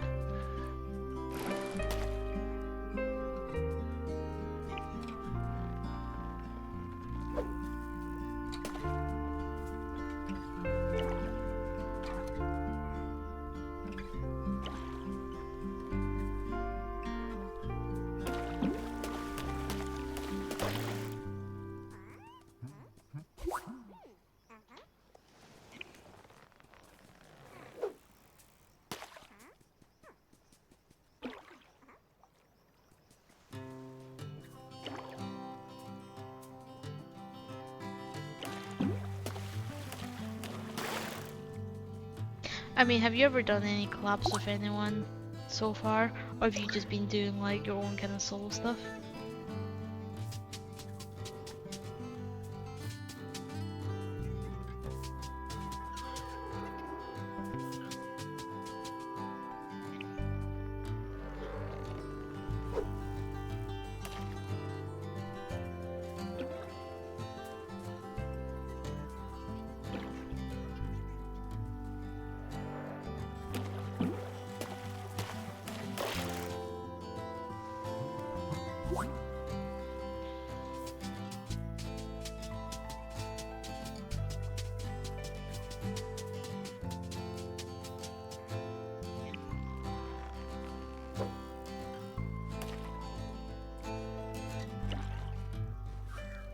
I mean, do you like it that way, doing like solo streams, or would you want to do like collabs in the future? Do you think? Because like with one of my friends, I would. It's not that I want to do a collab with them. It's been so long I've actually played a game with them. I used to um I convinced them to like play Final Fantasy, but then me and my group of online friends like finished, so we were kind of like stopping, and then that's when my friend got into it, but then he ended up changing servers and is now on the American server, so I can't, I literally cannot play with him because different server, and they haven't like done the stuff needed for people to switch servers like freely. But I used to play like other games with him back in the day, and it would be nice to do that, but he's always working as well. But because I've seen like some like 2-player games that people can play, like the way that they advertise it is like long distance friends, or like people in like long distance relationships kind of thing. And I'm like, I saw one called Blank or something like that, about a wolf cub and a deer. It looks really cute, and I was like, oh, that would be fun. But then he's waiting for his model.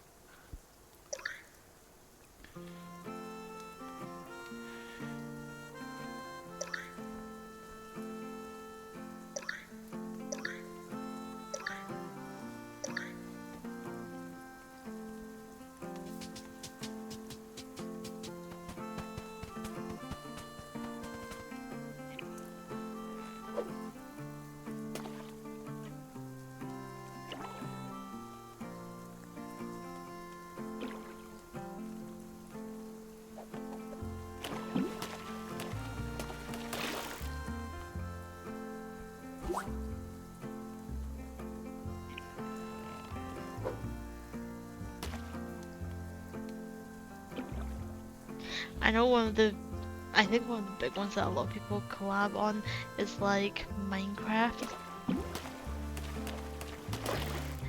But like, I played Minecraft so much that, I don't know, my group of friends, they keep like starting new servers, and that slightly bothers me because I spend so much time making like my house nice, and then they want a new server, and I'm like, but all my stuff's in the last server.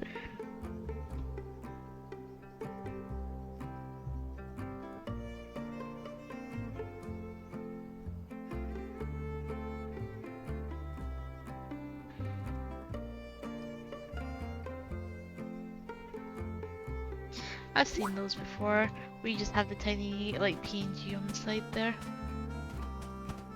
He doesn't even, like my friend doesn't even have like a PNG, like he's got a character design, but apparently the person that he got to commission, like they're like online friends, but they've had a lot of stuff going on the last year and a half, so whilst he's got his character design, they're taking a really long time to actually like finish it.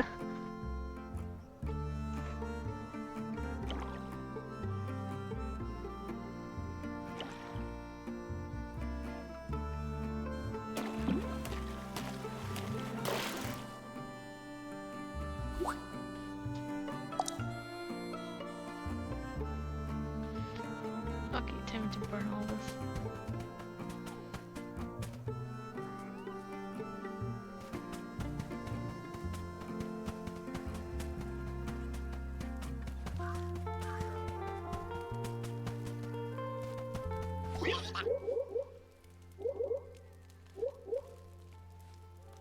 I don't know, I would like to like draw stuff like PNGs as well. If I ever needed to send it to someone, but then I'm thinking that will eat into time, and that time I could be actually streaming. Then again, I could always stream my drawings, but I don't feel confident enough to do that, if I'm being honest. I'm just too shy.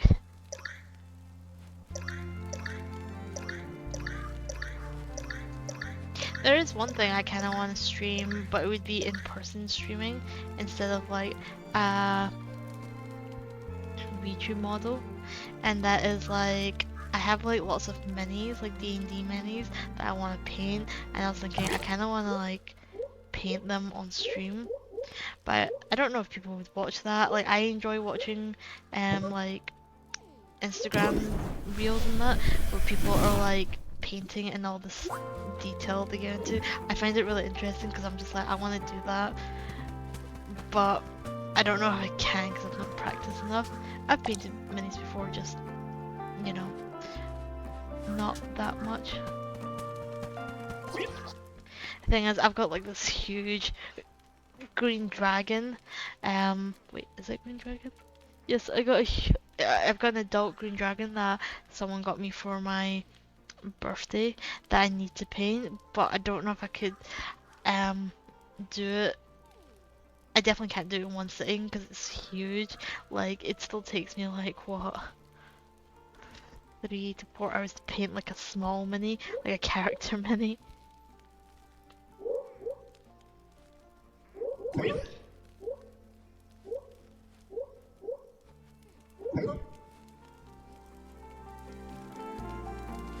Oh, do you? Actually, I followed someone that does like a knitting stream before, but I never actually saw them knit. They were playing Cozy Grove, so I just like popped in and stuff. So, like I said, just I've been so busy. I have not watched. I have not really been watching anyone stream. Like, there's only one big VTuber that I watch, and I've not watched him stream in like a week because that's how busy I've been. Because he normally streams at I think similar to like your Sunday stream, like 2 o'clock for me, but their time it's like 9 o'clock, and when they normally stream during the weekdays, and I used to only volunteer like Monday, Tuesdays, but now because I'm doing full time, all of that's taking up, so I'm just like I don't have time to watch like their stuff or anyone's stuff. But I'm gonna try and get around to it if I do ever have like the time, because I still get notifications. I'm always looking at it on my phone when I'm at work. I'm just like, yeah, I can't because I'm at work. Too much stuff to do at work for me to actually watch a stream.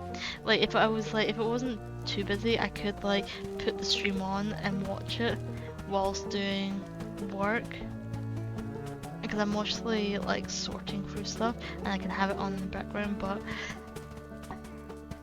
Twitch uses a lot of data and we don't have Wi-Fi there.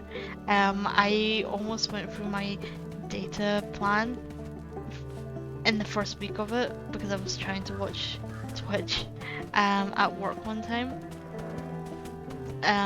I get like I think 20 gigs of data, and I went down to like 7 after the first week, and I was like, no, I can't do that again because I'll have to pay for a new plan after the first week and a half.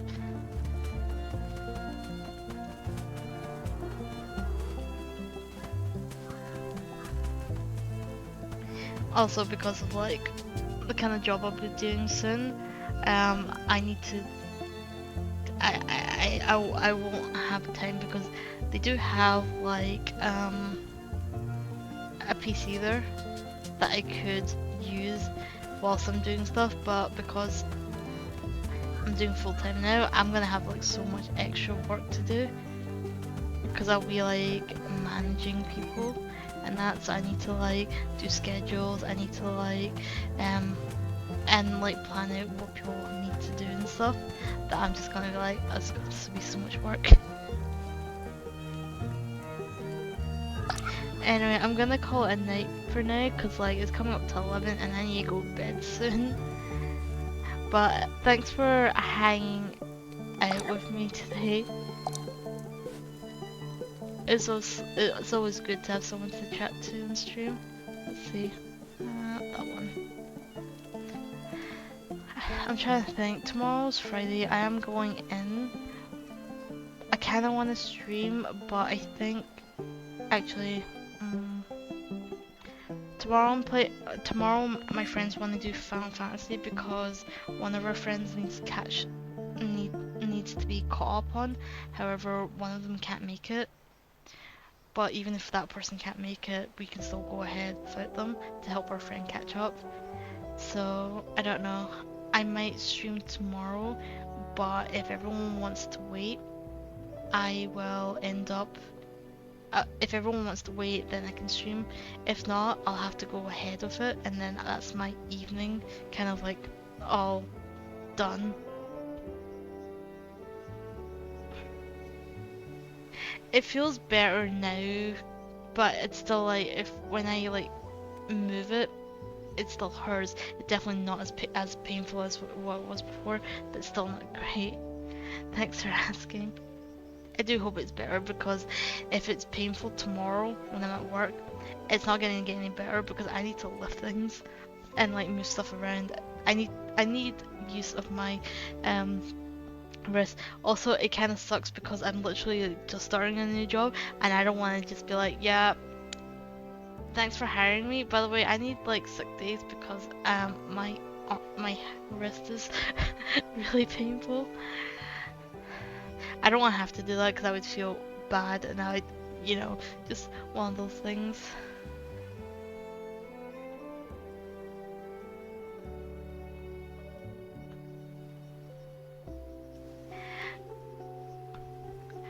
No worries. Thanks. I mean, lurking is like, I'm fine with people lurking and all that, but like I said, I don't know. I do want to stream because I want to stream at least like 2 or 3 times a week, but everyone else wants to do stuff, so I need to spend time with them.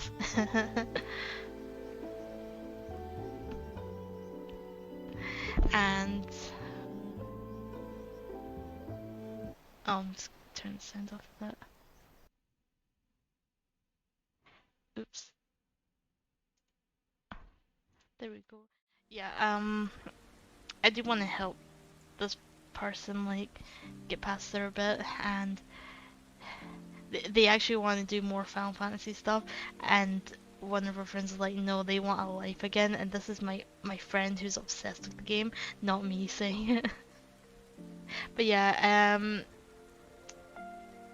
if I'm streaming tomorrow,